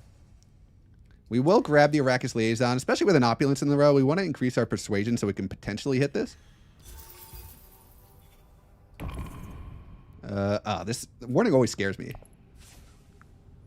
But no, we're good. Okay, hopefully no 2-dagger reveal. 6 persuasion. Bad in that they get opulence now, which is an insanely good card, especially as Leto, who has a little more Solari, what's it called? Solari efficiency than other leaders, but we do have Sleeper Awaken, so we are also starting out with an advantage here, and we get a combat victory, which is beautiful. So we get our water back from the Hardy Warriors. We get a nice combat victory point, which is big for us being able to potentially close this out. Okay, Cloak and Dagger, next combat for the bump. So we have made no inroads with Guild, and at this point, it is not a priority for us. Everyone else is going to have it before us anyway, and we don't go first for another 3 rounds, so it is fine. And not that we have our diplomacy anyway. We only have 1 faction access, which is kind of scary, especially as not having shipping to make up for it. So getting our friendships is going to be challenging, to say the least. This would be a good combat for us to win if we can. Okay. Oh, a disposal facility as Ikaz. I don't know about that one. Your innate ability gives you trash already. Do you really need to trash that much? Oh, I missed it. Lady Jessica. Ooh, this is spicy. This we want. And we already have so much... Oh, we already have so much persuasion already. We could go Dagger, Tech Negotiation, Reveal? Is that crazy? Give up 2 actions? That might be dumb. Especially with 6 cards left. We wouldn't even get to it until another round or 2 anyway, which puts us in like 5th round. But it is a bump. You have to remember as well. So that's an action in and of itself. And we get a bump from In the Shadows. Our next hand's looking nice. Prudent Diplomacy. So the Duke is just going to start taking bumps with the Betty. Oh, I am torn now. If we didn't have In the Shadows, we would have more than enough. We could. If we draw, on average, we're getting 1 persuasion. So we could Signet Ring Arakeen and be in a similar spot most of the time, but we will be sad if we miss out on it. Suggestion for the app would be nice after game end to see the next card in the deck, entry card, just to see what they would have been had to choose if you went a different route. I like that. It's kind of like the one more turn thing in Civilization. Where, I mean, that's a little bit different because it just lets you keep playing after you win, but I agree. It would let you explore different lines of play that you could have taken. I think we take Tech Negotiation here and we consider the early reveal. I think it's so good for us here. And we're not really passing up on super strong actions anyway. Smuggling is just 1 bump. We can't afford any of these, but we can at least get a discount in the future. Wait, am I brain dead? Do I not have enough still? 2, 4, 5, 6. I don't even have enough. What am I doing? I don't have enough anyway. I have to draw to get it. Is it worth? I actually don't. Yeah, we can't even get there now. All the spice dots are taken, so we can't even get ring value. We would need to draw into a convincing. We could play our In the Shadows, but then we lose the bump we're getting from this anyway. So that doesn't feel very good. Do we just go for this combat win, actually? No one else seems that interested in it. We could. I think we'll go for the card draw. Maybe we backdoor our way into Lady Jessica. Okay, Reconnaissance isn't quite enough. We do go Persuasion neutral here. But let's just go for the combat victory. I don't think we have a line to Jessica this round, as far as I can see. Meant to play here. Other people are going to be heavily invested. We have 2 people with Research Station access as well.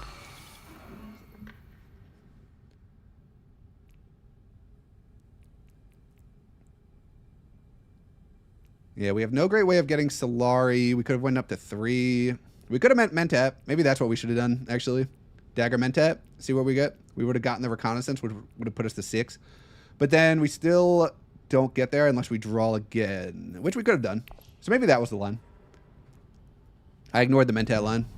Great flat here. So they are not interested in Jessica. Hardy Warriors with Saidina. So we have some fierce competition for this combat. I think we will probably not fight too hard for this one. Isn't Dagger Tech Negotiation 1 off? Have the In the Shadows. Yeah, I thought about playing In the Shadows. The only downside is we're giving up a bump to get a bump, which is fine, I guess, but doesn't feel as relevant. So now we really don't have any way of getting it at all, right? We have no way to draw. Yeah, maybe I should have considered Mentat. That was a mistake. Do we just continue to dive into this combat? We only have green and blue access, which is kind of annoying. This is where buying the Arrakis Liaison hurts us more than helps us. I guess we just go for the entry card. We really don't have much else we can do here, right? Yeah. Finesse is fine. I don't think we send anything else in. We can't win, right? 6, and then we reel 1 dagger for 7? No. We'll hold off. We'll just take our second. Yeah, we should have went Mentat, damn. Tech negotiation. Okay, so it looks like blue probably has it now. Okay, blue. And we don't really... This is the thing where early revealing would have been fine because we don't even really have a good action to take now. I guess we could play... We have nothing, actually. We're just going to end up revealing anyway for 4. At least we got an entry card out of it. Yeah, they go up to 10. So we never would have won this combat regardless. So that makes me feel a little bit better. Yeah, none of our cards are lighting up. God, I wanted Jessica so bad. Do we ever grab Imperial Bashar? We do have 2 daggers. We have not been buying dagger-oriented cards. We do have an In the Shadows, so we are less likely to be going for Spiceman Slows based off of that. Maybe we do just go heavy combat here. The only thing is we haven't been investing in our resource economy, so this does get a little bit worse. But without tech negotiation, I think we have to go for lines that involve combat wins. So actually, I don't mind this buy. We'll hold on to the finesse for now. That might be useful later. We'll get a little bit of spice from this combat. We also need to keep in mind we need to get 4 spice for Sleeper Awakens eventually as well. Have to In the Shadows, Arakeen, and Prey. Yeah, I mean, that's like a 1 in 6. So that was probably not going to happen, I guess. But yeah, I mean, we could have. Well, it wasn't a 1 in 6 because we would have went tech negotiation afterwards. But you know what? 1 spice and intrigue, not bad for 2 troops. Finesse to Fremen, you open up a combat spot. That is true. We wouldn't have won anyway. Right? We would have gotten to 8, 9. So that would have hurt us. But it would have given us water for a research station line. Lady Jessica's still in the row. The only downside is if we shuffle now, we never see it. Oh my god, Yellowhead to the victor as well. That is tough. Red on Spice Monopoly game. I know. Yeah, they're going crazy over there. It's going to set them up great for the tier 3s, which is kind of our win condition now. Wish we had a little more spice, too. Our hand is not ideal. We will probably reshuffle on this. If we can. We still don't have shipping access, so we could spend this third. Fold space. There's no great... We could go... If somebody collects Solari for us, which is unlikely because no one's here, we could have potentially played to that, but... There's no way for us to get to Conspire. We don't have the water for it. Unless we go... Exactly. No, we can't. Yeah, there's no way for us to get water. We have no... Oh, yeah, you drew all of our green and blue access last round, so we have nothing left. So we don't have any lines for, like, Siege Tabor, Finesse, Conspire, High Council. We probably do want to go smuggling. Ah, the open reveal. Okay. I don't know about that play. I think that is a bad play. I think you want to be playing your opulence and your diplomacy. You're effectively giving up a victory point. You do get half a victory point back and a really strong card, so maybe it is worth it. But actually, maybe it's worth it. I don't know. The game's pretty early, too. You'll probably see that a couple of times. Oh, my God. Web of Power. Oh, man. Strong card after strong card here. Holy crap. So there's the shipping play. We are going to be going first soon. So I like a line where we go fold space. It gives us more faction access in our deck, which is always nice. Because we really only have the diplomacy right now. And we can finesse into shipping, which will surprise people next round. So I think we'll go fold space. Blue is incentivized to go here for the Alliance into a potential Swordmaster, so we'll block this first. We could consider Mentat as well, especially Leto. Well, actually, Leto revealed, so they can't do anything. So yeah, let's go fold space first. I guess I've never acquired a fold space. What techs are available? I'd be tempted to Dreadnought. The techs are a little out of our price range right now. We didn't get Windfall. Oh, actually, Jessica's out of the row anyway, so I don't know why I'm still on the High Council line. Dreadnought could be hype, especially now that we have Windfall. We do lose some value by not actually picking up a tech when we go there. We'll probably go Mentad if it's available to us. Although reshuffling without our diplomacy feels bad. We do have the fold space to make up for it, and there are lines where we potentially hit up our In the Shadows or something like that. The only big downside, and I guess realistically, yellow and blue are going to be revealing before us anyway. So it's not a big deal. Carthag played here. And I don't even know if I mentioned this. It is raid stockpiles. Pretty low value combat overall. I don't think there'll be a lot of action on this.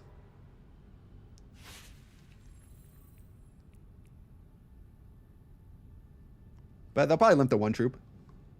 Especially with red having revealed. If I don't go into the combat, they get 2 spice for 1 troop. And at least they get 1 spice for 1 troop. So you always just...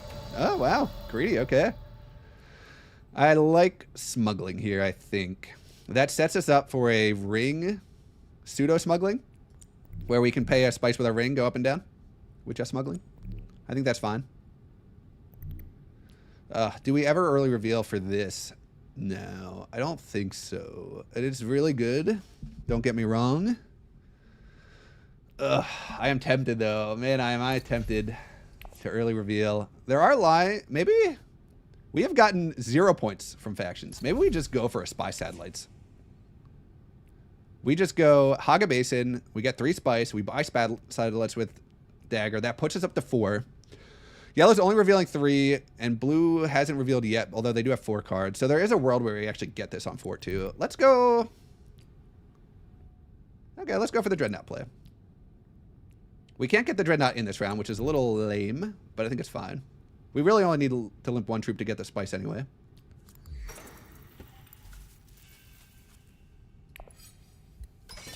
Okay, we'll put the troop in. Actually, we can't get the Dreadnought and get the Persuasion, so we'll see what people reveal. Okay, I think that is it. Yeah, and so yeah, we have to go tech negotiation if we want to get the spy satellite, so no Dreadnought this round. Max, what are you going to do? Are you going to reveal early? Probably not worth it for you. They go to secrets, and they get to shuffle out a card and draw a card, so they are very likely to have the 4 at this stage. It's just not a big deal, because we can back up into Fremen camp, and we have Imperial Bashar as well. So I think we feel okay about getting this instead with the dagger. The only downside is we ruin our economy. A 5 reveal here, if they grab Web of Power every single day of the week. Yep, it's gone. Replaced by space travel, probably not relevant, especially if we are going to go for a line. Do we Mentat ever here? Probably not. I think we save our Solari. This is a huge inflection point in the game. Spy satellites is so good for us here. I think we have to just go combat-oriented strategy. We need to just start picking up water and getting spice and stuff. And this is a 4-point play because we have no faction. Yeah, I think we go for it. Make sure I don't buy the wrong one. Spy satellites is crazy good here. Okay, let's see what we can get for 4. We're at 6 points now, which is fun. Big 9 reveal here. What are they going to grab? Probably Fremen camp. Oh, actually, no, I said 9. Wait, how much did they reveal? Oh, 5. Okay, yeah, Fremen camp. And they also grab a scout. Interesting. Oh, my God. Well, this is irrelevant for us, but really bad for the pace of the game. Because we don't need this now. We have all these bumps. But we have... Ugh, God, yeah. This is irrelevant now. Do we just grab Benny? Initiate? We want daggers. I'm tempted to go Sardaukar. Let's see what tech... Artillery coming out is insanely interesting to me. This makes me really want to just start buying daggers. Ugh. Do we just go crazy here and just start buying dagger cards? I think our line to winning is winning tier 3s. Let's just go crazy here. Let's just buy cards with swords. Oh, Freighter Fleet comes off as well. Okay. We're never buying a Spiceless Low. We have determined that. But I think we are in a good spot. We're going for an interesting line this game. Hopefully we can get that artillery. Oh, wait a minute. I could have played this. I'm a fool. Yeah, it's fine.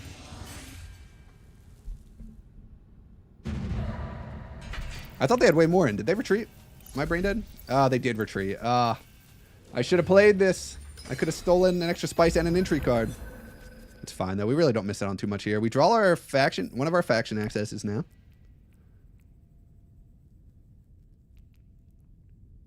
We really need to start getting water. So Still Suits is in our future. And we probably just go for the alliance with the Fremen. We can finesse to help us get to that goal as well. That'll give us 2 water. We can potentially go Great Flat. We can start hitting highliners and stuff. Interstellar shipping play for yellow. That makes sense. You do that every time. Interestingly, no one else has gotten their Swordmaster yet. Everyone else has just been surviving off of Mentats. Do we ever just lead Mentat here, too? It's an option. Potentially draw into more daggers.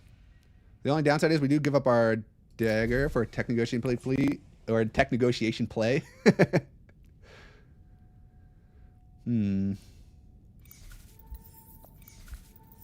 Okay, we get a little more Solari here. We could get the Dreadnought now. And we have the... Now we get the Dreadnought. That is beautiful. We get the Dreadnought, we get the artillery, and we just start hounding combats. As best we can. We do have to give up a little bit of spice, but I think that's fine. Yeah, we have Windfall too, so we have more Solari to go. Artillery is just so good for us here. Yeah, let's... Screw it. We're going for it.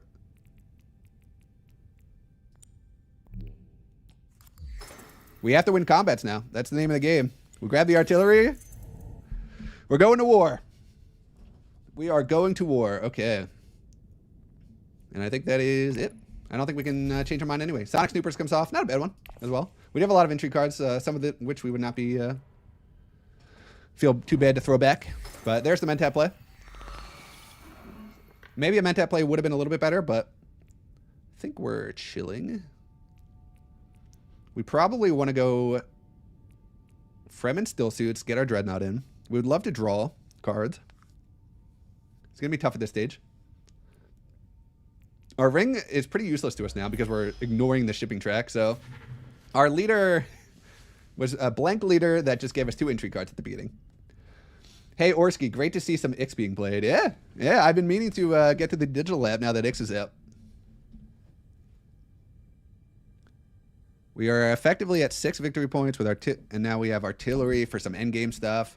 We have a ton of daggers in our deck. I think we are in a good spot. Conspire here. Are they going to buy the victory point? Probably.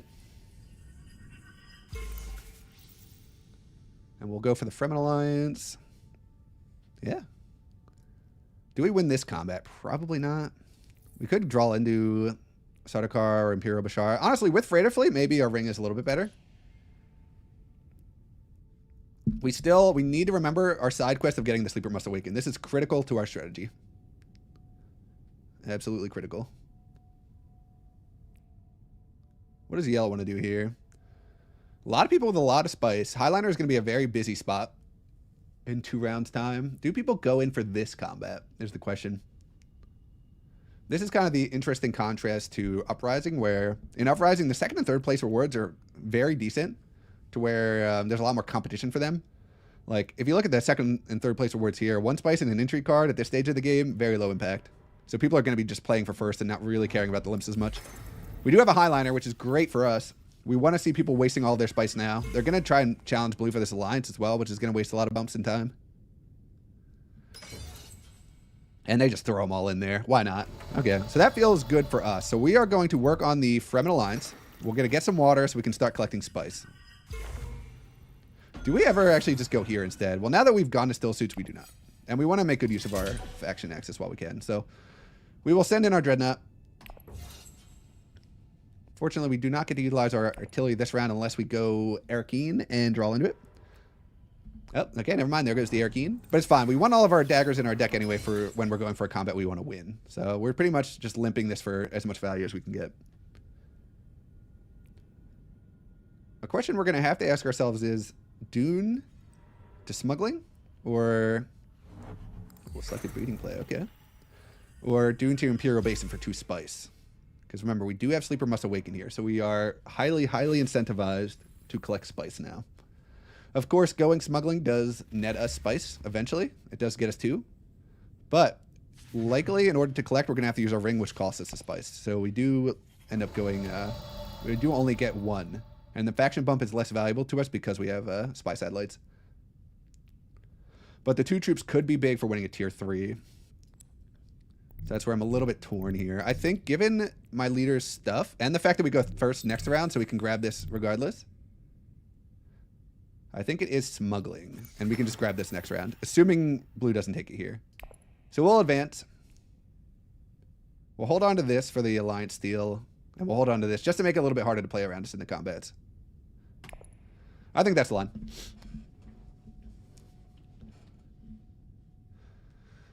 One Solari is good for the next Dreadnought. That is true as well. If available, smuggling is better, I think. Okay, yeah.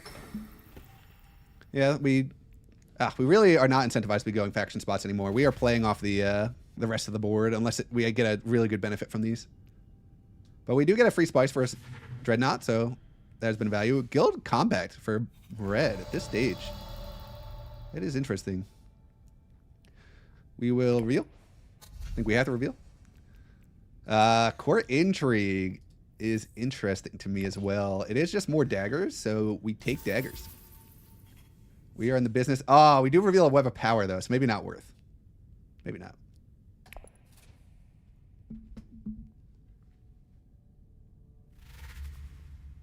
Okay.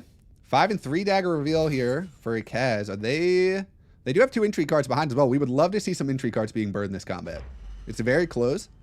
And the nice thing is, even if they don't waste intrigues, we do get a read on what Ikaz's intrigue are if they don't play them to win this combat.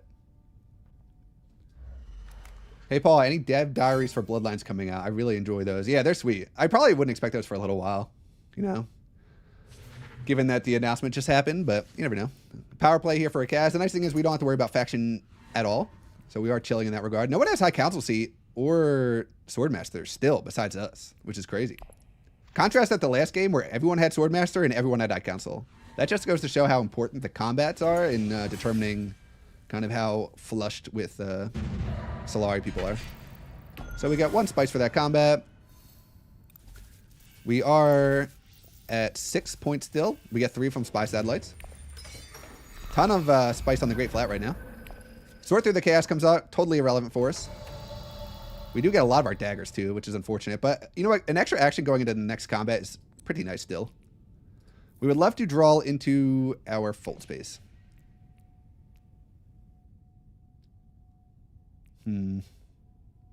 Actually, this is where we go for our shipping line, I think. Oh, man. We don't have another orange access. We need the spice. For sure. So I think we do... go here and at least get our combat stuff in, and we can use the ring and not feel bad about it because we'll still be at 4.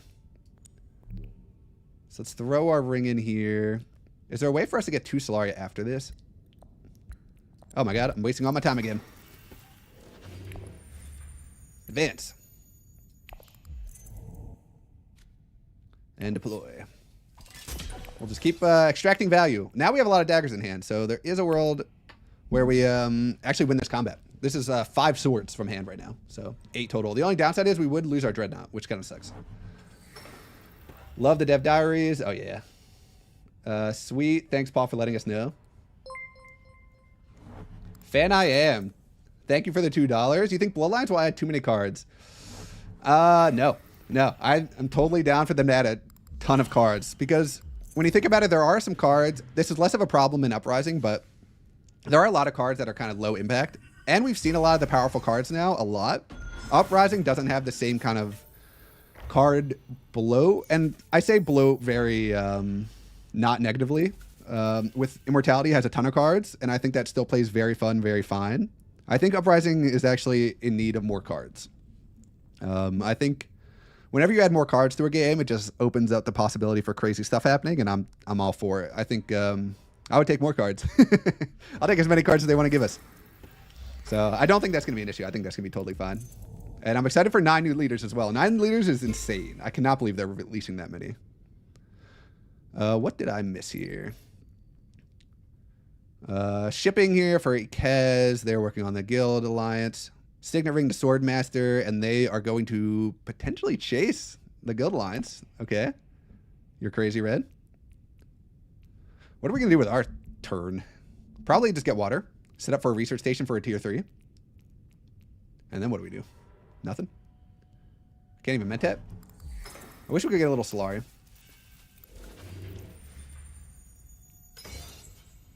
If we draw and hit exactly Freighter Fleet, we can do a little nasty combo. Ugh, our next round actually isn't bad. We do have full space access, so we can go Hardy Warriors next round. So we are actually de-incentivized to draw. And we don't really care about this faction access either, so we can just play it and not even worry about it. We probably go Carthag first. Oh, we have Windfall. Should I just get the Dreadnought now? Probably, right? And then we are going to use the water for Hardy. Do we think anyone's going to go Dreadnought? Probably not, if we're being honest. So Dreadnought is our least of our concerns. Would we rather have a water for next round or a random entry card? Probably the entry card. Yeah, I think almost always the entry card. Oh, I am torn, though. Yeah, let's get the entry card. Let's see what we get here. Reinforcements is very, very nice. So now I'm glad we didn't go Dreadnought, because this is huge. We will not deploy anything. We do not care about winning this combat. And then we will pay our Windfall. Get it out of our hand. Okay, come on. Let me end my turn. If you run out of time, the bot will start just playing your entry cards. So the timer is a very big deal. Mentat here for Kaz. So they'll just go Mentat there. You played Epic Mode or 6-player yet? Epic Mode, I have been playing on the client for the first time. I actually do like it. There's some of the challenges use Epic Mode. It's a lot. I thought there'd be too many rules, so I never even looked into it, which shows how lazy I was when I was first getting into Rise of Ix. But no, it's fun. I like it. It builds out the deck building side of things a lot more. And I think what ends at 12, you get an ability to trash. It makes ECADs a lot better. I think the Epic Mode's very fun. 6-player, I have not. Because 6-player, I think, would be funner with people you know. And I don't have enough real-life friends to play with my IRL Dune to do a 6-player mode. And then I just haven't made the effort, I guess, to play online. Which is my fault, probably, but that's kind of where I'm at with both of those. I'd like to try the 6-player mode. I've heard it's really good. It's just hasn't been a priority just yet. But Epic Mode's great. Enemy agents don't block your actions. Oh, okay. Yellow to shipping here, probably. No, Swordmaster. Okay. So all the Swordmasters coming out. Yellow's very lucky to get that off this round. So now we have one more action. We do not want to get the reinforce. Yeah, we need to not get a Dreadnought now. Do we? We do get 2 Solari back. But we'd be 1 Solari down of using reinforcements, which I guess we could get by collecting on smuggling. I think we want the water, though, for a research station next round so we can draw 1 million cards. Because we want to draw back into all these juicy daggers.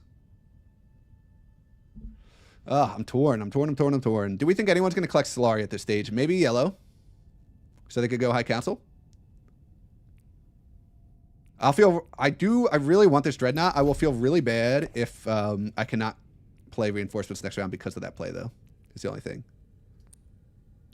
So maybe the water is just a more consistent play. And we do want to go research station, like I said. So I think this is the line. And we will not deploy. Do we want to win this combat? Is the next question we have to ask ourselves. Or do we just want to hold out? We are going to be revealing a ton of daggers. If we can't win it with those daggers, then we don't deserve to win it.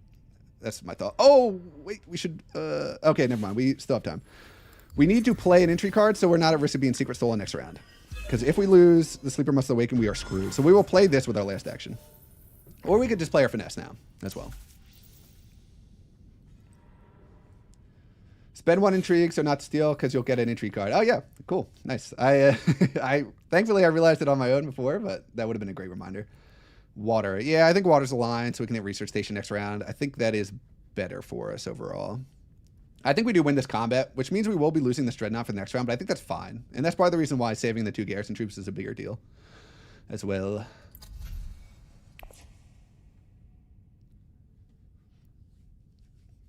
So with the alliance, we go to 4, which will go to 7. Eventually, we just need to get so many points that even if someone else hits 10, we win because we have so many points from spy satellites. I think that's like our end game goal here. Just kind of lock everyone out. I don't think in this format as well, online, that people are going to be able to coordinate to not end the game to stop me from winning. So I think as soon as someone gets 10, they're just going to get to 10. In a competitive game around the table, you know, sometimes people will go for that. Interestingly, red going for this combat pretty hard.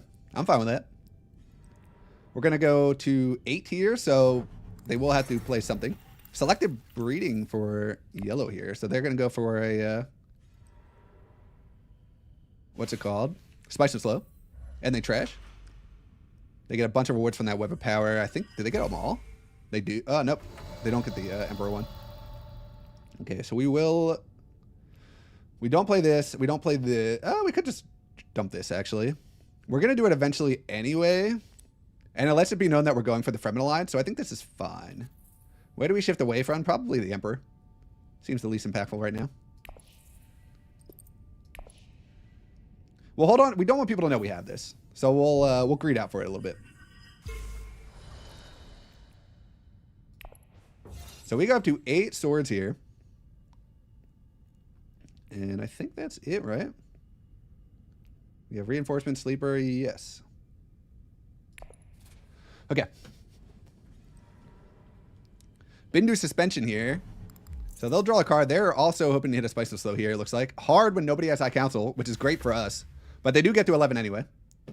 So a Spice of Slow to blue. They go to 7, tying us up.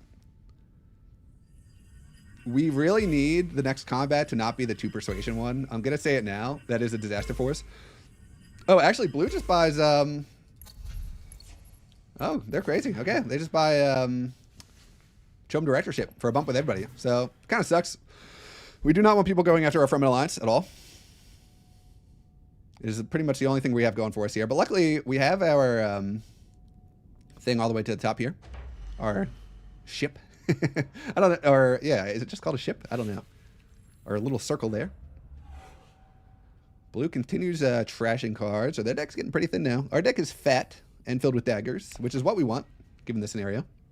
We should have a free roam to winning this combat. But God, please do not give us the double. We need victory points. It is so important to our game.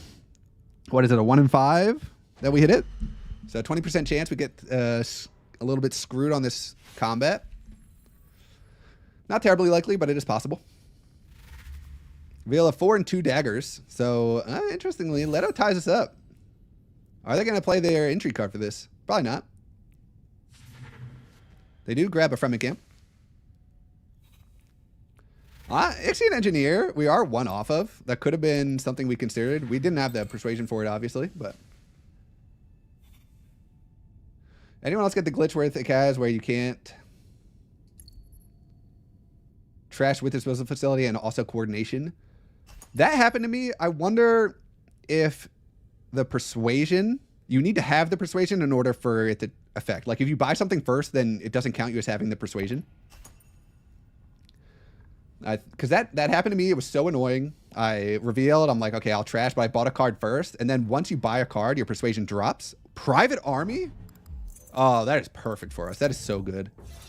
Them wasting Private Army on this combat is exactly what we need. So we should have a free roam, and we get our Dreadnought back, too. So I'm so perfectly fine with that. Enjoy, Leto. Oh, man, that's great. Okay, we still get the entry card. We get the 2 Solari. Leto gets an extra action, sure, but I don't think it's going to be too impactful for us here. Oh, we get Blackmail, too. Oh, this is the perfect entry card for us. Okay. Let's see what we can do here. Oh, okay.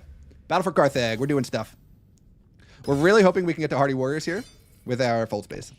That is our first order of business. It will be a little bit annoying and disappointing if blue goes here first.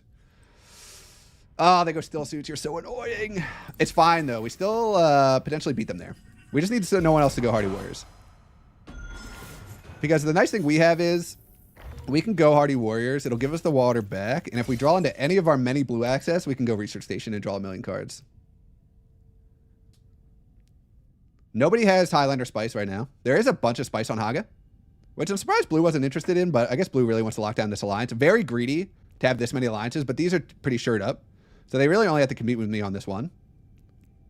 I may end up just going Freighter Fleet to Smuggling here to steal the alliance too. It's another line. Haga Basin with... okay, so this is quite frightening, but at least they use their big combat entry card. But they do get 3 troops in. Actually, never mind. It's not that scary. They have only 1 entry card left. And it's a random entry card because they get off the last combat. Interstellar shipping played for Ariana here. Probably an up and down collect situation. We really need to draw into something playable. Both of our convincing arguments in hand right now is trash. It's not good. But, does anyone else have the water? Yeah. So they're not going to use their water because they need it for their... We have to play to Hardy here with our fold space because it is very unlikely we draw into our diplomacy to go there any other way. So we will go here and we'll hope to draw a good card. Not that good. Not that good at all. Okay. Okay. This is not what we wanted. We will put these in, though. I think even with this run out, we're still in great shape because it is a dagger. We might just play our freighter fleet to Smuggling to steal the alliance now, the old-fashioned way. We have 9 daggers plus 1, 2, 3, 4, 5, 6 daggers from hand plus 5. So we have a ton of daggers right now. This should be enough. Disposal facility was bugged, I heard, and the tech that allows you to deploy troops from shipping. Oh, interesting. No, actually... It might be bugged. I thought it was bugged and it wouldn't allow me. You actually have to, when you do it, you have to go into the tech menu and click it, and then it'll let you deploy the troops. I don't know if maybe people will, or not. Why am I so dumb? I keep forgetting that my turn. I don't know if people think it's bugged, but you do actually have to manually go in and click it. I think it should just automatically, it should cut out that step. It should just let you send in the troops. I don't know why it does that. Research Station is taken here, so that's not an out for us anyway, so that's fine. We will probably go Freighter Fleet. Maybe we just do this and cycle out an entry card. Although we want all of these, right? Yeah. So we're gonna end up passing a turn. Oh no, Blue plays in the shadows. Ugh, you're cringe, Blue. Okay, so that is a problem.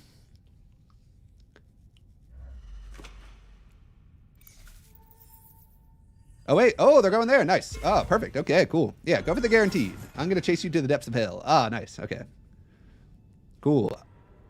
I think they should have been a little more tempted to deny us that. But I'm glad they did not. Smuggling, then trash the fleet card with the other one. That's a new tech. Let's think about how many... So we can do... Yeah, we could... Smuggle, go up. We could get a tech off of that. That is very interesting. We could get Sonic Snoopers for free that way. We do get punished if anyone else goes to a blue spot. But we are only missing out on 1 dagger from now, or I guess 3 daggers total because we have another dagger reveal. Yellow, we'll throw some troops in here. Yeah, I think Freighter Fleet and then maybe we can go to Carthage would be hype. Blue has no actions left, and they do not have any of the cards that let them reveal. I think it's one of these two that has it. Is it worth going up for us? Probably. We can just grab Sonic Snoopers, I guess. And then we can Imperial Bashar. I mean, we want to go up so we can trash anyway. So this is like a free action.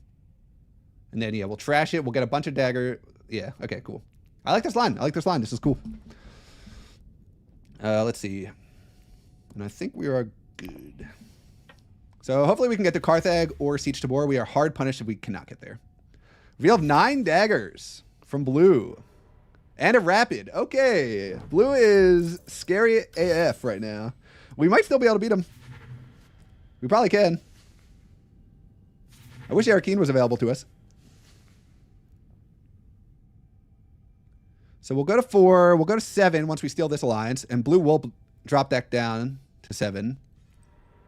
Secrets played here is great for us. That means we're guaranteed to get one of these blue spots. Hopefully Carthag. And then we can grab Sonic Snoopers and just dig through the intrigue deck. Highliner for yellow. I don't think it'll be enough. I'm kind of glad they're wasting it. I don't think they're going to have the staying power here. Wow, you're breaking blue's back this round. I know. Yeah, I really am. I would feel bad, but they could have locked this up. They actually ended up going for the safer alliance, which is probably the better move. But yeah, they are going to feel the pain. Oh, and we get cannon turrets as well. Nobody has any dreadnoughts, but... Okay, so... Oh, I didn't see it for a second. I got scared. Okay, Freighter Fleet goes. We will recall. This is going to be a long turn, so we need to take a quick here. We take the Spice every time. With the bump, we will take the Fremen. We will steal their alliance. Sorry, blue. Hurry up. Please. I have so many things I want to do this round. Okay. Sonic Snoopers. Purchased. We can deploy a ton of units. Those are all going in every time. Confirm that. Would I rather have the water or cycle it out? I think we will. Do we just throw this out here? Probably. Yeah, let's just throw it out. This is a must-win combat, and blue does have an entry card. So I think it is worth just throwing all of our troops into this one. And now for Sonic Snoopers, we could consider cycling. Let's play this. Okay, so now we don't have to Sonic Snooper. We can greed out and see what we need in the future. I think this is the line. Okay, I think this is it. So now, if we end up not needing these entry cards this round, we can play them. We can cycle them out with Sonic Snoopers next round. I like that. Okay. Get your VP from intrigue. Okay, yep, I did that. So we are effectively with Spy Satellites, and this is why this is such a good card. We have 3 points here, and we've been able to ignore all these and just go for combat stuff. So we're at 8 right now, and we effectively go to 10 if we win this combat. Of course, we do not end the game if we get to 10 because we physically have to get to 10. End games do not count for that. But the more points we get after this round, it becomes impossible for anyone else to finish without us just winning, regardless. So we are in a great spot. We will want to completely shut out this alliance track so that blue can't challenge us here. I don't think they have any double bump cards. Oh, did they? I actually can't remember if they do or not. They may have gotten a power play at some point, which would be awful for us. In which case, we really need to draw into our diplomacy. We'll see. We will reveal. We get a couple of extra daggers. Do we buy anything here? I mean, it can't hurt to just keep buying daggers. Yeah, why not? Maybe we cycle through our deck. Never know. The downside to this is that we potentially help out other people by revealing new cards, but it should be fine. Okay. We almost certainly win now. I don't think there's any intrigue card that blue could have that would win over us, so that part is great. Blue or red missing Spice Slow here is also great for us. They go to 8, so they get Gurney, which is probably irrelevant at this stage. Let's see here. How much time per turn do you have here? I have no idea. I don't even have an estimation. This is a Steam game. Long time no fucking see. What's up? Pidge. I almost called you Alex. I think I remember your name's Pidge though on Discord. Does the log say when people take from the Imperium row? It does, yeah. It is a little unwieldy to scroll through it sometimes. Actually, it's not that bad. Let's see here. 26, we are winning, so we will pass. I think we take this one down. Okay. There's a digital version? Oh, yeah, you've been away for a while. Yeah, there's a digital version now, and it has Rise of Ix, which is hype. There's also a phone version, too. The phone version does not have Rise of Ix. Oh, I have to send my Dreadnought. I think I always just go for Spice for tiebreakers here. There'll be one more Spice here, too. I could potentially grab 3 Spice from this spot. And it could be the battle for the Imperial Basin, too, which would reward us. It is Grand Vision, which is trash for us. But it's okay. We probably could have won another combat, to be honest. We did draw our diplomacy, so we are feeling really good about this. What do we do, though? We have like no persuasion in our deck, right? Ugh. Part of me wants to try and get a Spice Slow, but it's like impossible. And this combat is so relevant for us. Okay, secrets here. They will steal the alliance from blue. Blue is having a rough time. And this is why you can't get too greedy with the alliances. They had so many. And we are going to lock them out of this one for sure. Or maybe not. Maybe... I'm talking about getting greedy. Maybe we get greedy and we go selective breeding. No, we can't do that. We can't. Can't do it. I think blue might have a power play. I can't remember for sure, but it's too greedy. Arthas the Lich King. When will you be discussing Bloodlines, or was it earlier during the stream? So after this game, I'm going to discuss Bloodlines. So if you have any questions or thoughts, save it for then, and we'll go through like all the stuff. I think it'll be fun. We can go over the stuff I missed when I did my video too. What did yellow do here? Selective breeding. They got a point. Okay. And they use Sidene to get another point as well. People are printing a lot of points here. I don't think... We do want to get troops in. Is it worth wasting a water? Probably not. So I think we'll just take the water. Menta is also so good here too. As is just getting Solari for our High Council seat. There's a lot of lines here. I think we have to protect the lines though. Do we throw in 2 troops? The spice could be big for winning a tier 9. I don't think the game ends this round. So let's throw in a couple of troops just so we can... that shuts off research station though, so we actually have to go here. We can always just go to one of these spots too. Not a big deal. Actually, we have water peddlers. So maybe we do just throw in the troops. Yeah, we have water peddlers union. We can go research station with that. It's fine. So we lock in this alliance forever now. We'll see if blue ended up having the power play. Let's throw them in. We should at least be able to get 3 spice out of this. Never mind. I can't read. Does it? Oh, yeah. It does say dead. All good. All good. No problem. How many games of Arcs have you played? I've played a decent amount now. Probably like 8 or 9. A lot of them with friends. And then some on the actual Discord. Although I was playing this game of Arcs. The last game I played, this dude just attacked me in the beginning. And just continued. It was a 3-player game, and they just continued to attack me nonstop. The third player was just crushing it, destroying both of us, and they just kept... It's the last round of the game. I have 0 points. They moved their fleet to the fleet I've managed to reaccumulate throughout the game, and then they kill me again. So I just got griefed super hard, and I was just over it. So that's the problem. That's a big problem with Arcs, is the grief potential, which obviously wouldn't be an issue if you were playing with friends, but in an online format where that can happen, it's just like... It's so freaking annoying. So that kind of turned me off for a little while. I haven't played since then. It's been like a week. I'll probably get back to it, though. Mnemic film for red. So they're just going to continue to try and buy spice and slows. We are at 10 points right now. So we're trying to just get whatever scrappy points we can.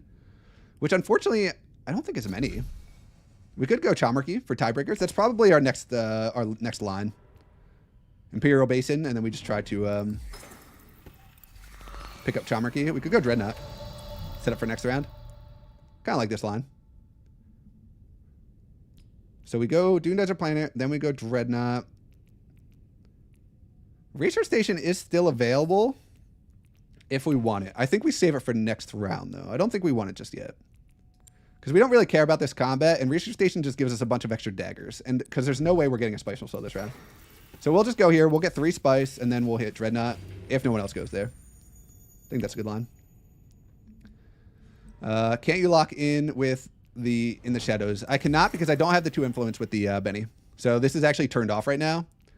And even the reveal doesn't do anything for us because we have spy satellites. No, In the Shadows is not enabled. Yep. Other Dreadnought should be nice. Yeah. Are you interested at all in campaign arcs? I am extremely interested. I have not had people to play with. I've been teaching my group of friends how to play arcs. I've been playing more games than them, so I'm better than them. So I've won every game so far. So I feel like I'm losing them and I need to chill a little bit. But I am trying to coach them up to playing campaign arcs. If people online that I know are interested in playing campaign arcs, I'd also be down for that as well. Because I haven't even touched it yet. It looks very fun. Erikine play here. Leto is really just going for Spice Slows at this point. It's kind of interesting. We've tapped out a lot of the Spice Slow resources at this stage. Or not Spice Slow, just like board resources. There is still an open alliance here that people can go for, but people are really stagnating on like 6 to 7. This isn't going to really help things. This is just 1 point. So we are almost certainly going to a round 9. So our real goal should be setting up to win the round 9 combat. And hopefully by getting Chamarkey, getting the tiebreaker and getting a bunch of intrigues, that will help us out. And the nice thing is we can also Sonic Snoopers a ton of intrigue cards away. So we should at least be able to hit like 1 or 2 endgames maybe. I'll play campaign with you. Oh, I'd be down. Yeah, 100%. We should work something out. Do you have other people that'd be interested? It'd be fun. I have all weekend off too, so I'm chilling. Interstellar shipping for Ariana. They just go on over there. They don't have anything. And this is where you start to notice shipping loses a lot of value just because, especially as yellow, you have all your friendships. I guess you don't have this one, so that's good. But okay, we are somehow ending up with both of our dreadnoughts this game, which is pretty funny. We will take Chamarkey. Yeah. So now we have a ton of intrigues.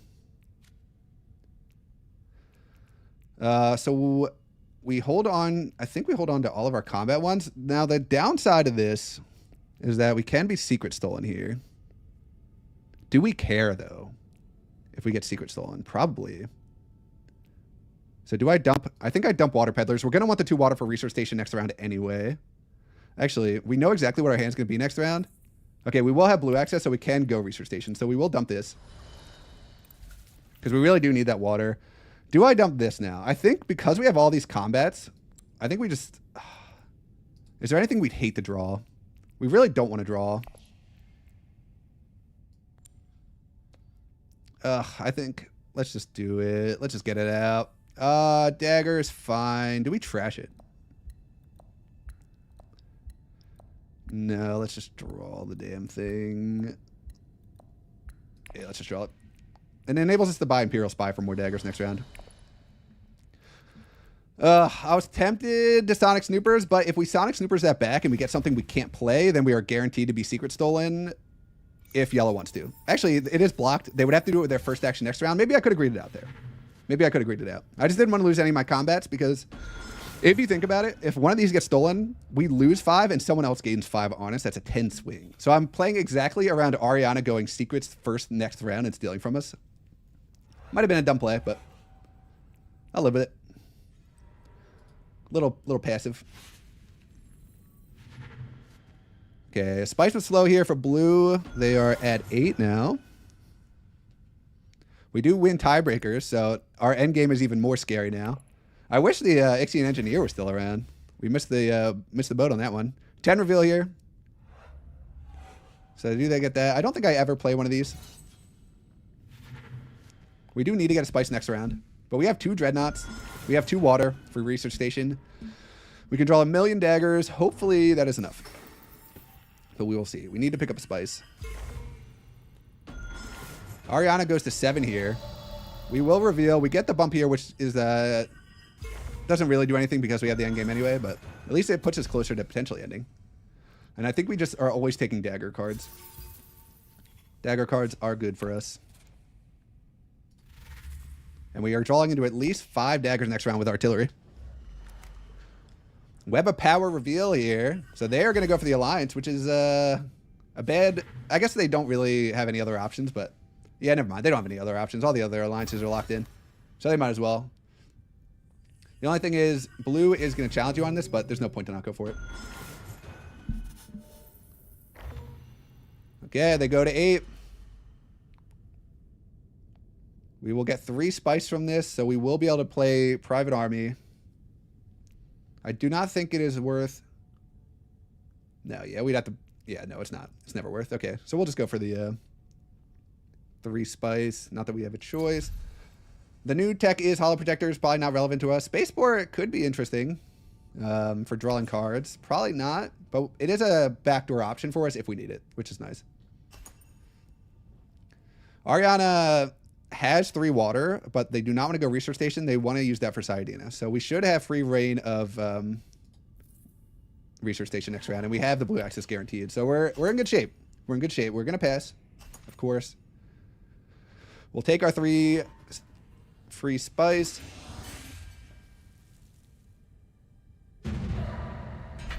Okay. Things are getting interesting. I can't believe we've managed to scrap our way to 8 victory points here. But we have, without any Spiceman's flows. We have no Solari for a potential High Council, but at least we're set up for this combat. Okay, battle for Arakeen.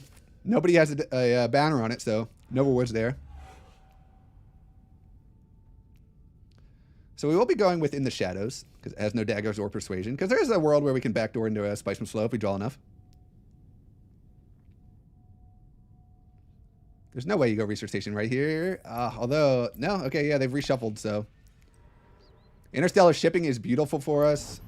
They are at the top. Probably Hollow Projectors, if I had to guess. They would have to take the spice to go Spaceport, which they might do.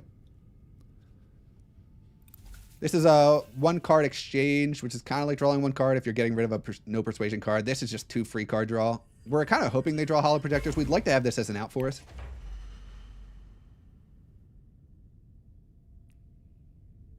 What are you going to take? They acquire Spaceport. Okay, so that's a little unfortunate. They did take the spice for that, but it's fine. Invasion Ships comes off, which is actually very good tech for us. Do we go and get that first now? Because we can't be blocked on Research Station anyway now. And this gives us so many more troops that we can put in.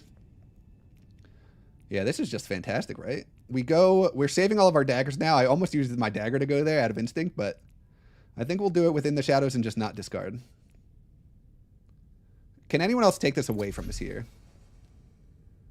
Okay, they can. They have 1 free negotiator there, so they could deny us. So I think we will go here first, and then we can start hitting combat spots. Oh man, this is a 5-tech game. What the hell? Oh, interestingly, if we do this, never mind. We miss out on Private Army. I don't know if it's worth it. Don't know. Let's draw first, I think. And see what we get. Yeah, I don't think... Let's draw. Actually, we can just go get the spice later. You know what? We're going for it. Because this ends up being more net than that would be anyway. And we will not discard anything. Yes. Okay. We can go back and get the spice. We have a lot of water. Actually, we really can't, but it's fine. But this, if we hit multiple combat spots, this ends up being more swords than Private Army anyway. Right? This is 8 swords. This is only 5. So I think it is worth the trade-off. And it gives us more flexibility because we won't be blocked. So that could end up saving us at some point. You can't commit that many, right? You have 2 dreads, so at most 2 of those can be committed. I don't know about that move. Interesting. Interesting. If we... Yeah, you're right. You're 100% right.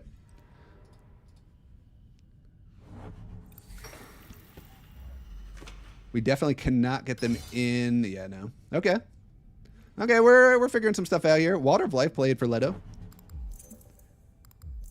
He can always cycle out the Private Army. That is true as well. I do have a Sonic Snooper available to me still. I'll hold out. Maybe I shouldn't hold out because it could give me the flexibility I need. Because realistically, what are my next 2 actions? Research Station into a city or a one of these spots. What could we get from an entry card that would change us going Research Station? Nothing, right? So let's do this first. Hopefully we draw a lot of daggers. Okay. Oh, a ton of daggers. Beautiful. Yep, okay. Only 2 at a time is tough. We could, in theory, get... Okay, do we just cycle this out now? We have no water, right? We have no way of getting water. We'll cycle it out now. We should have done it at the beginning, maybe. But now that we know that we have what we have, I think it's a little bit better. So we are going to save both of these, and then hopefully we get something better than this.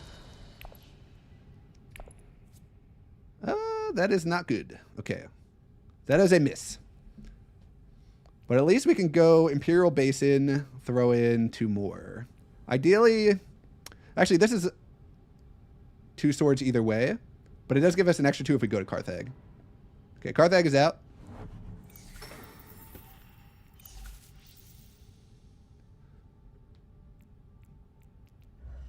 Man, drawing into our Imperial Bashar would be so good for us here. Hopefully, we can actually hit Arakeen. Going Mentat is not an option because we don't have the Solari. I keep doing that, thinking we have enough. We do not. Okay, people are going in on this one. Luckily, nobody has Highliner Spice, so we should be safe from a giant dump of troops.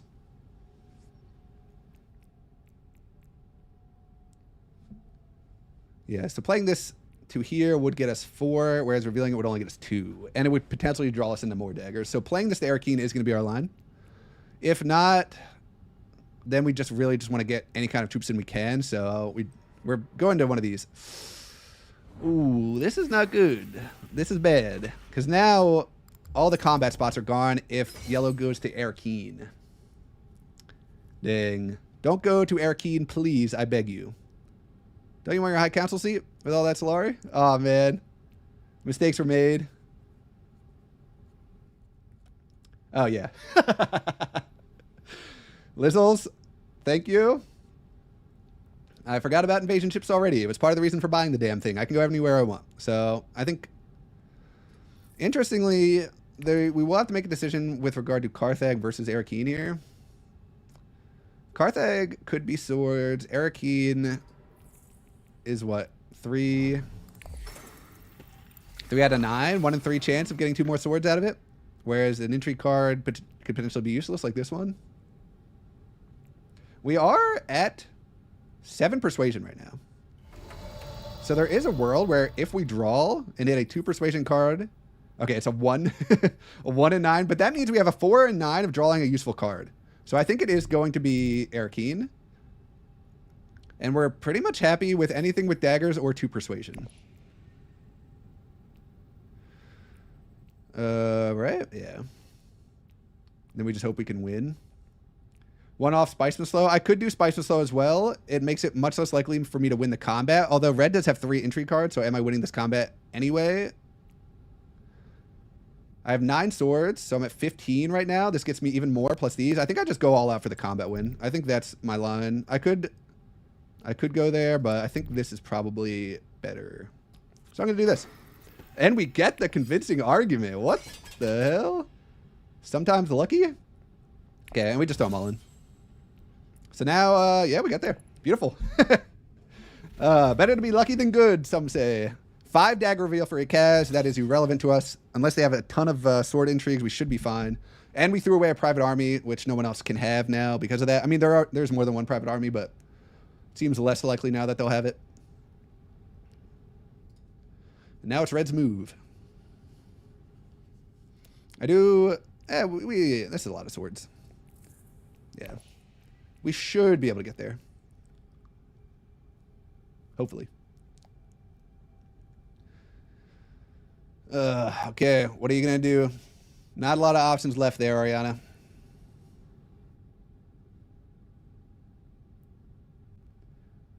Pro players always hit the 1 in 9. Oh, yeah. Hey, you know, if you're cheesable, sometimes you hit the 1 in, like, 40. Talking about one of the games from the last in-person tournament where cheesable hit, like, a 1-outer to cinch a spot in the finals. It was crazy. Oh.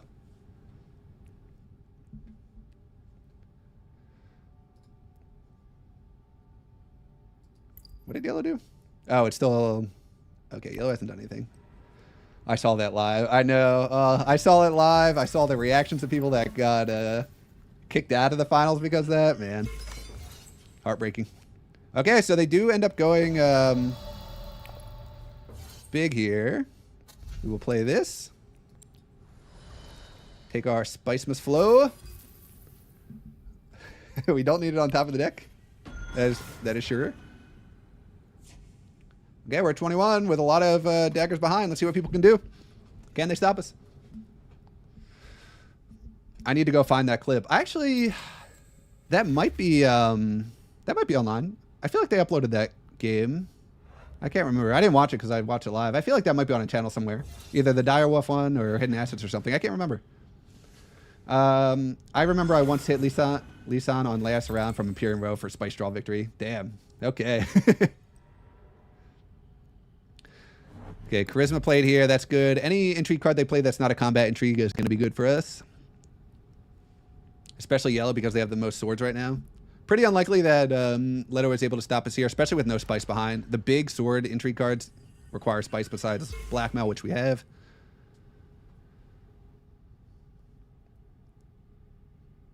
And did they end up buying a spice though? I think they did, right?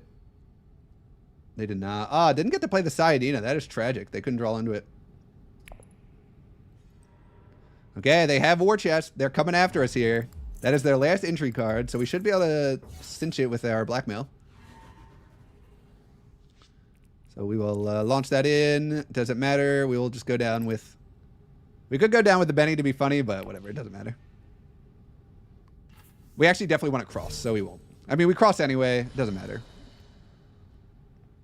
Whatever. We'll save people the animation time. Strategic Push Blade. Denying Leto some tiebreakers. We'll say GG. Because I think the game ends as long... The game doesn't end if Ariana wins, but they can't win now. It's over. They have no intrigues left. So we will pass as well.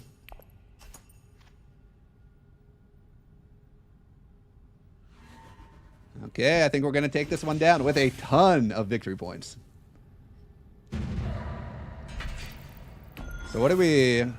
We go to 13 here? And we have Chamarkey for tiebreakers? A little more common in like Immortality and Uprising to go that high. Pretty rare in Rise of Ix, I feel. As long if you don't have the 2 victory point ones. But we ended up getting 5 techs in this game, and that's the power of Spy Satellites. I think it's a little worse than Immortality, but Rise of Ix it's so incredibly good, especially if you end up in a situation like us where we can't hit all the spots. But good game to all of our opponents here. And I think we'll talk a little bit of Bloodlines now. So let's see here.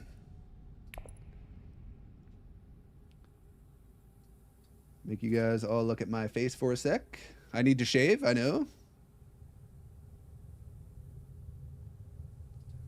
Okay. Where's a good spot for my head? Okay, if you have any thoughts on the Bloodline stuff, and for anybody not familiar, Bloodlines is the new expansion coming out for Dune Imperium. People suspect it's mostly for Uprising, but it is it supports both base game and Uprising, and it adds a bunch of new stuff. It's going to add these new commanders. I'm not going to go into detail about everything because I already have in the video. This is more of like a question and answer style thing if people have any thoughts on the expansion. And then I'll talk about stuff I missed as well. One of the big things that I missed is the fact, and to be fair, the picture I was looking at was incredibly blurry. So I didn't think anything of this Ixian embassy board, but this will be working with Uprising. It'll add text to Uprising, although texts are already in Uprising if you add Rise of Ix. But I think this is a more like dedicated Uprising kind of tech board. And what it says is if you have a high council seat, text costs 1 less. Okay, and whenever you go to a green spot, you can also buy a tech. So I think this change is awesome. I love the fact that it gives High Council a little bit more value. 1 spice discount is nothing to scoff at, especially because they're already showing us two tech costs. So if there's a lot of 2 tech cost things in the game, that's a 50% discount on a lot of stuff. I think High Council is a lot better in Uprising because of the value of the cards, but I'm pretty excited. Let's see here. Check out the top right card in this. It has a new icon. Let's see here. Arrakis Observer. Okay, 3 cost Space and Gold card. The Space and Gold cards are quite good, especially with discard mechanics, because we already know of a couple of quite strong discard mechanics in Uprising that interact with Space and Gold cards. Blue and orange access. Discard this to gain a regular agent and then a golden agent. Okay. They knew what they were doing when they tempted us with this new icon. And if you discarded a Space and Gold card... Oh, no. This discards a different Space and Gold card. Okay. Then you also get some spice, it looks like. Okay. What are people's thoughts on what this golden icon means? Would love to know what the other leaders are. I feel like it probably interacts with the... If I had to guess, it interacts with these commanders. I can't remember exactly what their name is. I think I have... Yeah, the starter card commanders. Maybe that's how you end up getting them. Maybe some kind of interaction. Or maybe this symbol means that you can put this spy on top of a someone else's spy. Because I don't think we have an icon for that right now. So maybe this means you can double up. Or maybe there's some kind of new board that we're... Actually, we know there's not a new board besides the Ixian Embassy board based on what's on the back of the box. So If I had to guess, I'd say it probably interacts with the commanders in some way. Early guess, I don't know. Do you need to play the Rise of X expansion with it? I don't think so. I think this is just a freestanding thing you add in, and this expansion adds in a bunch of tech tiles as well. What is this? 18 tech tiles. So if I had to guess, this will be more than robust without the Rise of X ones, and I probably wouldn't play with the Rise of X ones anyway. These seem like they're going to be more designed for Uprising, especially considering Forbidden Weapons having a shield break icon. I don't even know what that would do in base game. Maybe replace an enemy spy. Replacing could be funny and annoying as hell as well, especially if you... I think that is a problem sometimes, is that people will leave their spies on spots and then it's just blocked up for the rest of the game. The fact that you would have to worry about someone else displacing your spy could be quite frustrating. I think they could have used different iconography with that, something with like the spy being pulled off. But you know what? That wouldn't make sense because that would infer your spy. So maybe that is what it means. I like that we aren't slapping another board on top of existing board for the physical copy, at least as far as we can see. Well, don't say that just yet, because we do have a leader. Oh, where are you at? Esmar Tuick, who does add a board spot, 2x each. So there'll be one little bit of cardboard that goes on, but yeah, there's not going to be a big board like Immortality or something. Unblockable agent, perhaps. Yeah, I could definitely see it being that one. Place where enemy spy is. Yep. Yes, I believe that is most likely the meeting. Yeah, because there can't be too many things going on. It could also interact with these abilities for the agents. I didn't even notice the like Sardaukar symbol on the back of them as well. So these are definitely the abilities for the commanders, for sure. I think I hinted at it before, but yeah. Rapid... let's see. Let's make sure I go in order here. If you already have High Council seat, going to High Council again to buy Rapid Dogships text gives you an intrigue and 5 troops that you can deploy immediately for 5 Solari and 1 Spice. Where's this Rapid Dropships? Rapid Dropships. Okay. So this is the one I talked about earlier. 4 Spice for 2 troops, and it can turn any spot into a combat spot. That is interesting. That is very interesting. And we, especially because the High Council spot gives you it gives you Spice as well. If there are any other ones that maybe pay Spice for troops, you could even get more troops in. So that could be pretty spicy. Where will the Ixion board go when playing with XMO? I have no idea. I think this is an Uprising thing. I doubt that they would have 2 different boards, but you never know. This has got to be more Uprising oriented. Maybe some of these techs work pretty well with base game Dune. You never know. That could be how it works, but I'd have to imagine, yeah, these are like dedicated more for the Uprising side of things. And what will happen to Dread and Tech Negotiator board spaces? Yeah, I don't think so. Yeah, but I don't think Paul likes Take That. That is true. I'm also not a big fan of Take That. Arcs has been kind of pushing me out of my comfort zone with that regard. Because if you watch me play games or stream, I always hate the cards that make people discard cards, which is like such a small Take That mechanic in the grand scheme of things, but God, does it drive me crazy. But yeah, maybe not. But like I said, I do think there's an issue with spy board spots being clogged up and being no way to get them off the board, which maybe that's part of the intentional strategy of the game. And it obviously depends on how accessible spies are throughout the game. If they do end up being more clogged, and obviously leaders and stuff too. But if the new leaders are adding more ways to get spies to the game as well, maybe spy clog is a big deal. Actually, I've just had an interesting thought just now. Maybe this is a 4th spy you can get. Maybe like Swordmaster give you an extra agent. This gives you an extra golden spy. Or it could be like Mentat, where there's an extra spy that you get for 1 round. That makes no sense. Maybe you can go with the 4 spies. That could be spicy. The downside to that would be that the board already gets clogged up with spies, so that might not make any sense, but I don't know. Because it does... do we already have iconography for gating things, though? That I'm not sure about. Charlie, what's up? Long time no see. I don't think I've seen you since the first invitational tournament. That's fair. Honestly, a small token then. Really, the commanders, can't wait to play with them. I'm incredibly excited to play with the commanders. I think combat is fun. I think more ways to customize combat. It's like the last thing in this game that isn't as customizable. I think the techs in Uprising are probably going to end up being my favorite thing. I love Rise of X techs. It's like one of the best expansions that's like ever come out for any board game. So I love that these are coming back. That'll probably be my favorite thing. But this is also fun. I love customizing stuff. I really like Kemet as well for buying the tech tiles. Anything you can get to add asymmetry is just going to be fun, which is also why I love all the leaders too. Rapid dropships looks kind of weak for the base game. I agree, because the non-combat spaces in the base game are a little less strong. It actually is pretty crazy with the... actually, I was about to say it's pretty crazy with shipping, but it's really not, because the tech that lets you deploy 3 troops is only 2, and it does that the same thing without having to discard a card. So maybe, yeah, it does seem pretty weak.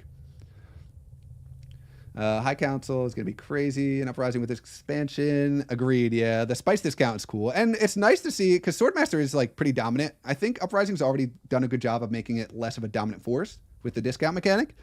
So people aren't as incentivized to rush it, because if you wait, you'll get it for a discount. But I think this makes High Council even better, which is fun. I like that. It seems that the starter card commanders are designed to balance out the power of worms. This is good, as Muad'Dib and Gurney are generally the most successful. I agree with that. I don't know. It really depends on how these commanders work, because there's nothing stopping the worm player from just getting a commander and being better in combat. So I don't know if the commanders are taking the spot of a worm. I could see that making sense. But otherwise, the worm player will still be getting a ton of resources. If there's any kind of resource requirement or something to getting these, the worm player will probably be better and able to get them. So I don't know if it's going to balance out the worms as much as people think, assuming that there's not some kind of circuitous way to get these that involves like an opportunity cost of giving up worms. Actually, that is interesting. Now that I've said it, because when you think about the dynamic of worms, it is more of like an Atreides, Fremen thing. Sardaukar seems more of like a Emperor guild kind of thing. So if you have to make a choice between going worms and commanders, that could spice things up. The commanders would have to be pretty strong for that to be worth the trade-off, because worms are incredibly good. I think most of the time people would prioritize worms over commanders if that was the case, assuming that commanders don't also have some kind of pretty strong ability. Me too, agree on text. Do we know if Uprising is going to be released in the digital version at some point? Any predictions when? It almost certainly will be. I think this is just a nice extra revenue source for Direwolf. There's no reason not to, especially with a digital product. Everything you sell, sure, a fraction's going to Steam, but everything else is going straight into your pocket. So it just makes sense. Also, Direwolf Digital is a company designed to make board game adaptations, and they do it for other companies like Leader Games for Root and stuff. So they have the infrastructure built out. There's no way they wouldn't release Uprising for Steam. I would be incredibly shocked. Like, the company, I think, would have to go under, or like, I don't know. But yeah, I don't think, I think Uprising will certainly be coming out. Not for a while, though. They still have to get the immortality, so it'll probably be years, I would say. Seems insane with base game without Ix, but can the new tech tiles be used then? Because insane with the 4 Solari for 4 troop spot. Was about to say, seems insane with base game without Ix. I mean, in theory, yeah, this would be compatible with base game without Ix. And you could just add in these as well. The thing is, like, a lot of these seem like they're going to function with Uprising more. But I don't know. I don't know if this has already been raised already, but the Golden Spy could be to give an icon to double agent's ability to place your spy in the same spot. Yeah, that's what a lot of people are thinking. I wouldn't be surprised if that was the case, especially because it's less take that-y than having to actually kick someone else's spy off, which I think could upset some people, because people like spies for the plan ahead ability, especially if you put a spy on guild like turn 2, expecting a turn 3, like a tier 3 kind of combat vid. I think kicking spies off would probably be a negative to people. Unfortunately, I think it might be a while in Uprising Digital. Yep, agreed. I feel like the leaders are a little fancy, and they sound like a fan-made expansion, not like the official. I like the direction of the new leaders. I think they are more out of the box than the original ones. Like, they're definitely more complicated. Like, someone getting their own set of intrigue cards, that is insanity. Because you also have to sit down and design all these intrigue cards to not make them so strong. Like, designing these leaders takes a lot more time. I think they're way more interesting. And I love the direction they're going with the leaders. I am 100% on board. Let's get wacky with these leaders. The fact that 9 are coming out is just even crazier. There probably will be some vanilla, like Amber Matuli type leaders where they're just giving you like a resource or something when you play them. I wouldn't be surprised. But I hope that a lot of them are super asymmetric, because the replayability is already awesome with Dune Imperium. You're getting different cards. You're playing with different leaders. the variability goes down the more people play as people see these combinations. Immortality added a ton of variability just because of grafting and everything like that, getting to see cards in new ways. Having extremely asymmetric leaders, especially 9, will just explode the replayability, especially now that we're getting techs, especially now that we're getting commanders. I think you're going to be able to like just grind this game, and you could play like 50, 100 games, and you'll probably still be seeing new combinations of stuff with how many new things are being added. And I think that's awesome. I'm so down for that. They're just taking their time. Yep. Yeah. And designing a digital product, especially like a board game, can be very complicated, especially Uprising, because it has a lot of stuff. And I mean, like, this seems like it's going to add a ton of interactions and stuff. And you need to code every individual interaction that could possibly happen. So stuff like that just takes time. The rapid drop ships, but how do you get tech tiles without Ix? Do we know? So without Ix, you're just going to get tech tiles by going to any green spot. So if you go to any green spot on the Uprising board, you'll get a tech. So it seems pretty simple, and I like it. It adds a little more value to the green spots that aren't being there. There's only 2 really, and that's kind of how it works right now too. I can't remember their names. I want to say, I can't remember. It's the one that gives you the one that gives you the intrigue and a persuasion, or the one that gives you 2 troops and possibly water if you spend an extra Solari. So you just go there, you get the intrigues. Leader-wise, Piter looks very interesting with the Twisted Genius deck. Players will get to know the cards before long, and we will have to anticipate the plays. I agree. I think that's going to be very fun. How did they say how many intrigues are in that deck? They might have. 9 leaders, including navigation cards. Actually, does it even mention text on here? It doesn't even mention the text. Interesting. No, not the text. I mean the intrigues. Yeah, they don't even mention the intrigues on the back of the box. So who knows how many is going to be in this deck and how many total are going to be added as well. So it really depends on how big his deck's going to be. Guillermo said 18. Is it 18? Isn't that the contracts? Yeah, it's 18 tech tiles. I don't think we know how many new intrigues are going to be added. Probably a lot. If they're adding 86 cards, they're probably going to be adding a decent chunk of intrigue cards as well.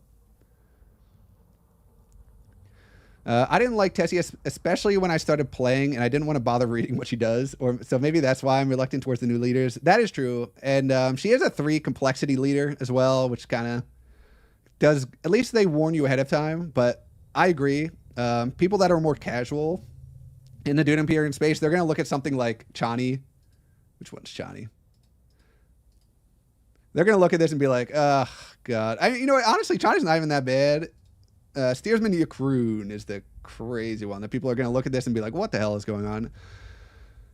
Like navigation cards, especially stuff that requires setup at the beginning of the game when you're not used to a game. Like, that's very intimidating. But I think people get used to it. And they do have simpler leader options as well. Like, I think casual players will find their place with these leaders for sure. Like Duncan Idaho. Like, anyone can pick up Duncan Idaho and figure that out.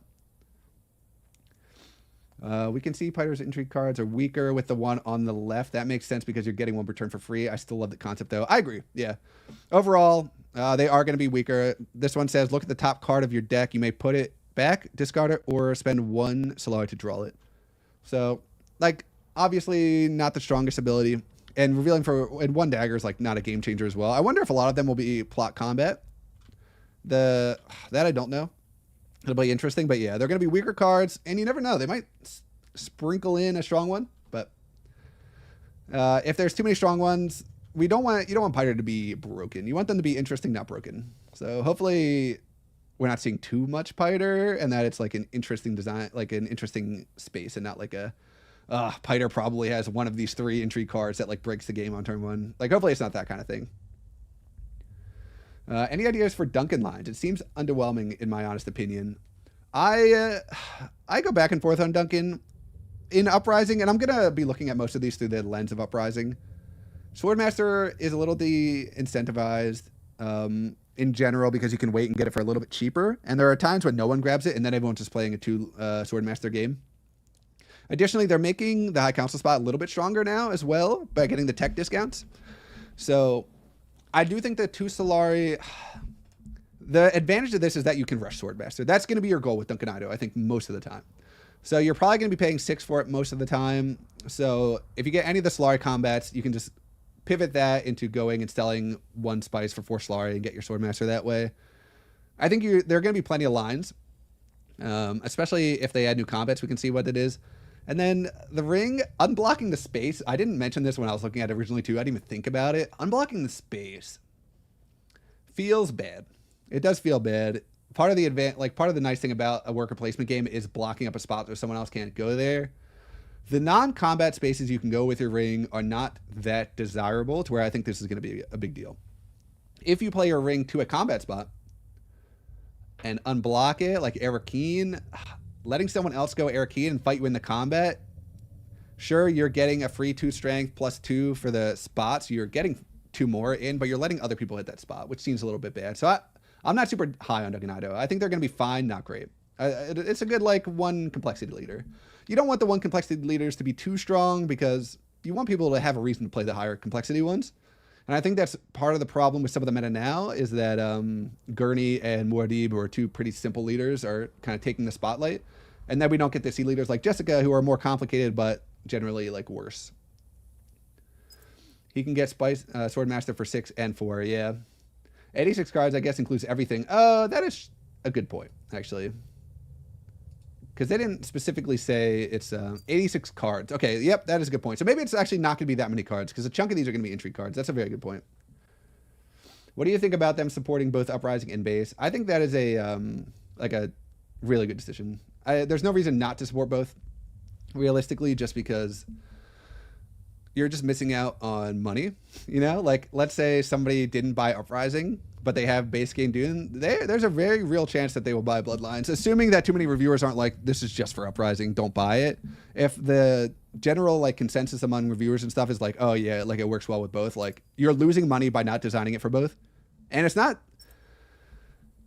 that, I don't want to say it's not that hard to design it for both because the mechanisms are the same. Obviously, balancing will become a big deal, but I'd have to imagine they're probably balancing this more for Uprising and then, like, letting the cards fall as they will for Imperium. If I had to guess. I obviously don't see the expansion. I don't know. They could be taking efforts to balance them for both games. But trying to balance this with Uprising and then also balance it with a base game Dune, Rise of Ix Dune, Immortality, and Rise of Ix Dune, it seems like impossible. So it makes sense to support both. I would be surprised if they just made 1 for 1. And it makes so much sense, in fact, that, like, for someone that just bought Uprising, they went through the trouble of making the old expansions backwards compatible so that they work with this one as well to potentially sell more. Like, it makes sense to make them compatible.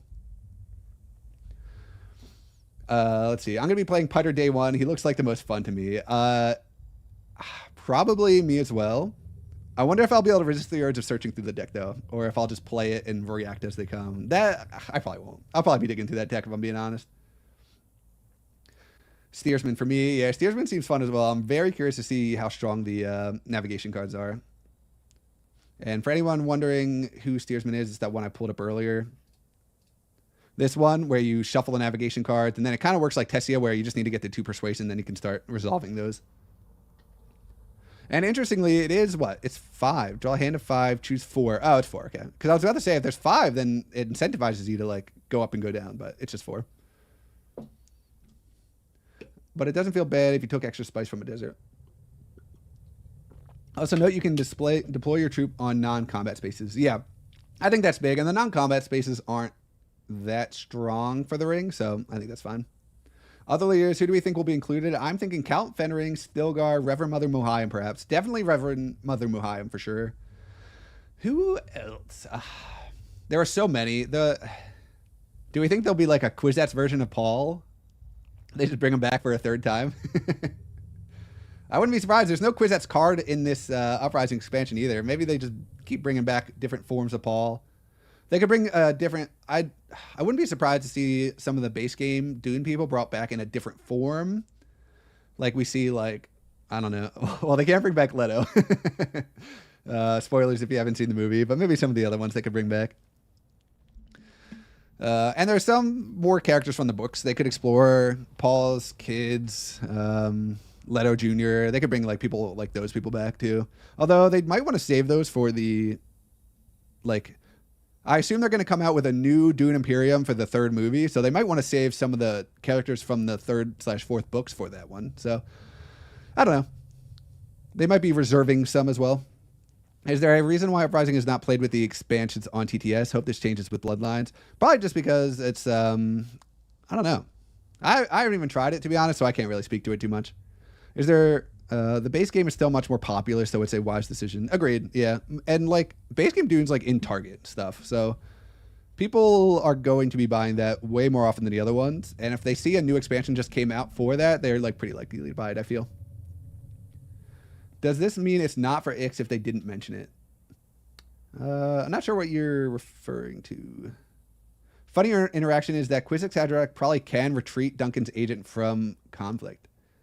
That is very interesting. Yeah, right? It definitely could, if I had to guess. You wouldn't want to do that. Maybe you would if you didn't want to unblock a spy. Very interesting. There's going to be a ton of interactions like that. I can already feel it. Just a bunch of crazy stuff going on. Dr. Yue also as the trader leader.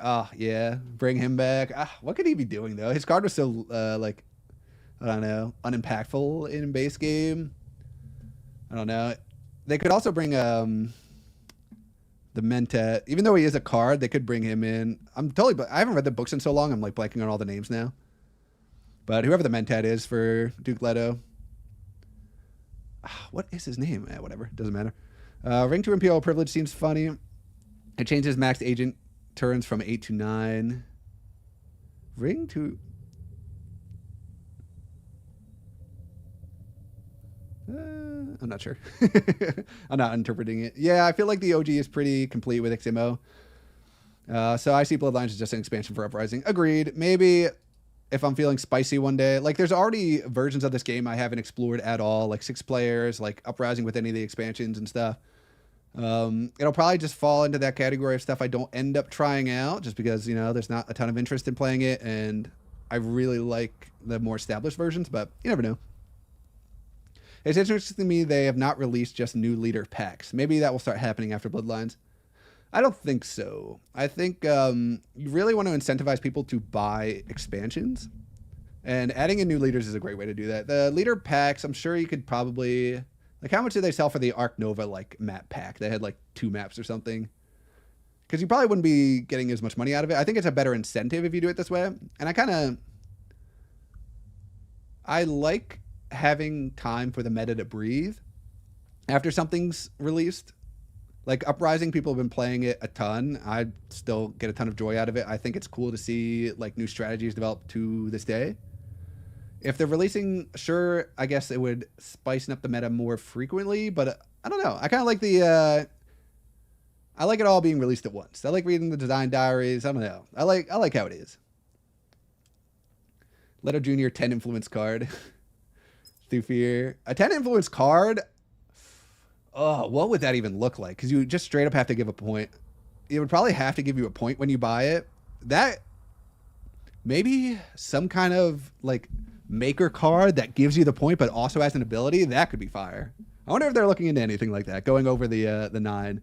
Because then you're not really paying an opportunity cost by giving up a Spice Slow. Because that's the big problem right now of designing a 10 cost card. Is that you have to give up a victory point in order to buy it. If they throw a victory point on it and give it some other cool ability, like you could make an 11 or 12 cost card. I would love to see that. I wonder if they're doing that. Through fear, that's what it is. Yeah, I don't know how far they go, but could put Miles Tag in it, I guess. Yeah. I just wish they made a character that starts with an intrigue. I love round 1 Assembly Hall and Uprising because planning ahead makes intrigue super powerful. Agreed. I like Hunter a lot too, just for the round 1 intrigue and knowing another intrigue card as well. Out of interest, do you have a personal preference for Dune Imperium with XMO or Uprising on its own? I love Uprising. I haven't played XMO in so long now. I loved XMO too. I think I like Uprising more. Total. I think I am also partially biased by the fact that my real life friends, they started playing Uprising and haven't learned XMO. So whenever we're playing, we're always playing Uprising. If they also learned XMO, we'd probably play it a lot more. It's close. I think they're both fantastic. I think I like Uprising a little bit more just because the design space allows for a lot different strategies. XMO, you do have to focus a lot on the shipping track. You have to focus on playing your research icons. But then on the other side of things, Uprising is very worm focused, but I think you can make non-worm strategies work as well. So I don't know. It's even with an edge to Uprising. Something else I need to address too, because literally, like, half the comments for my Bloodlines video was correcting me on this, so I'm also corrected now as well. I now realize that I totally misread this as well. You get the ring. You can't deploy this troop to the conflict. I thought it was like Shaddam, and this is why I need to read things closer.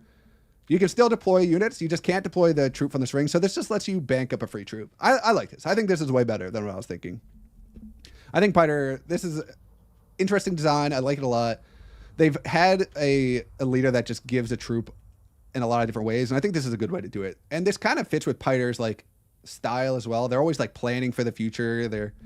I don't know, they're doing these like evil schemes and stuff. Like the fact that they're planning ahead and collecting troops, I think that's very like on brand as well. Aaliyah, that's what it is. Yeah, Aaliyah. I think the thing is though, they could add these. I think they might save them. That would be my thought, is if they're going to save them for a third Dune Imperium to line up with the third movie. But I think my voice is getting tired. I'm not used to talk. Usually I'm a one game and done kind of guy. I don't even know how long the stream's been going. Maybe like 3 hours. But yeah, I think I'm going to call it here. If you have any more thoughts on the new expansion, let me know. Or put them in the comments, actually, and I'll look at them there. I think overall, I'm extremely excited for this. I think it's going to be awesome. Just looking at the stuff we have available to us now, I think this is going to add so much variety to the game. I'm hyped. I'm so hyped. GG Zorski. Thank you, Paul. And yeah, thanks, everybody.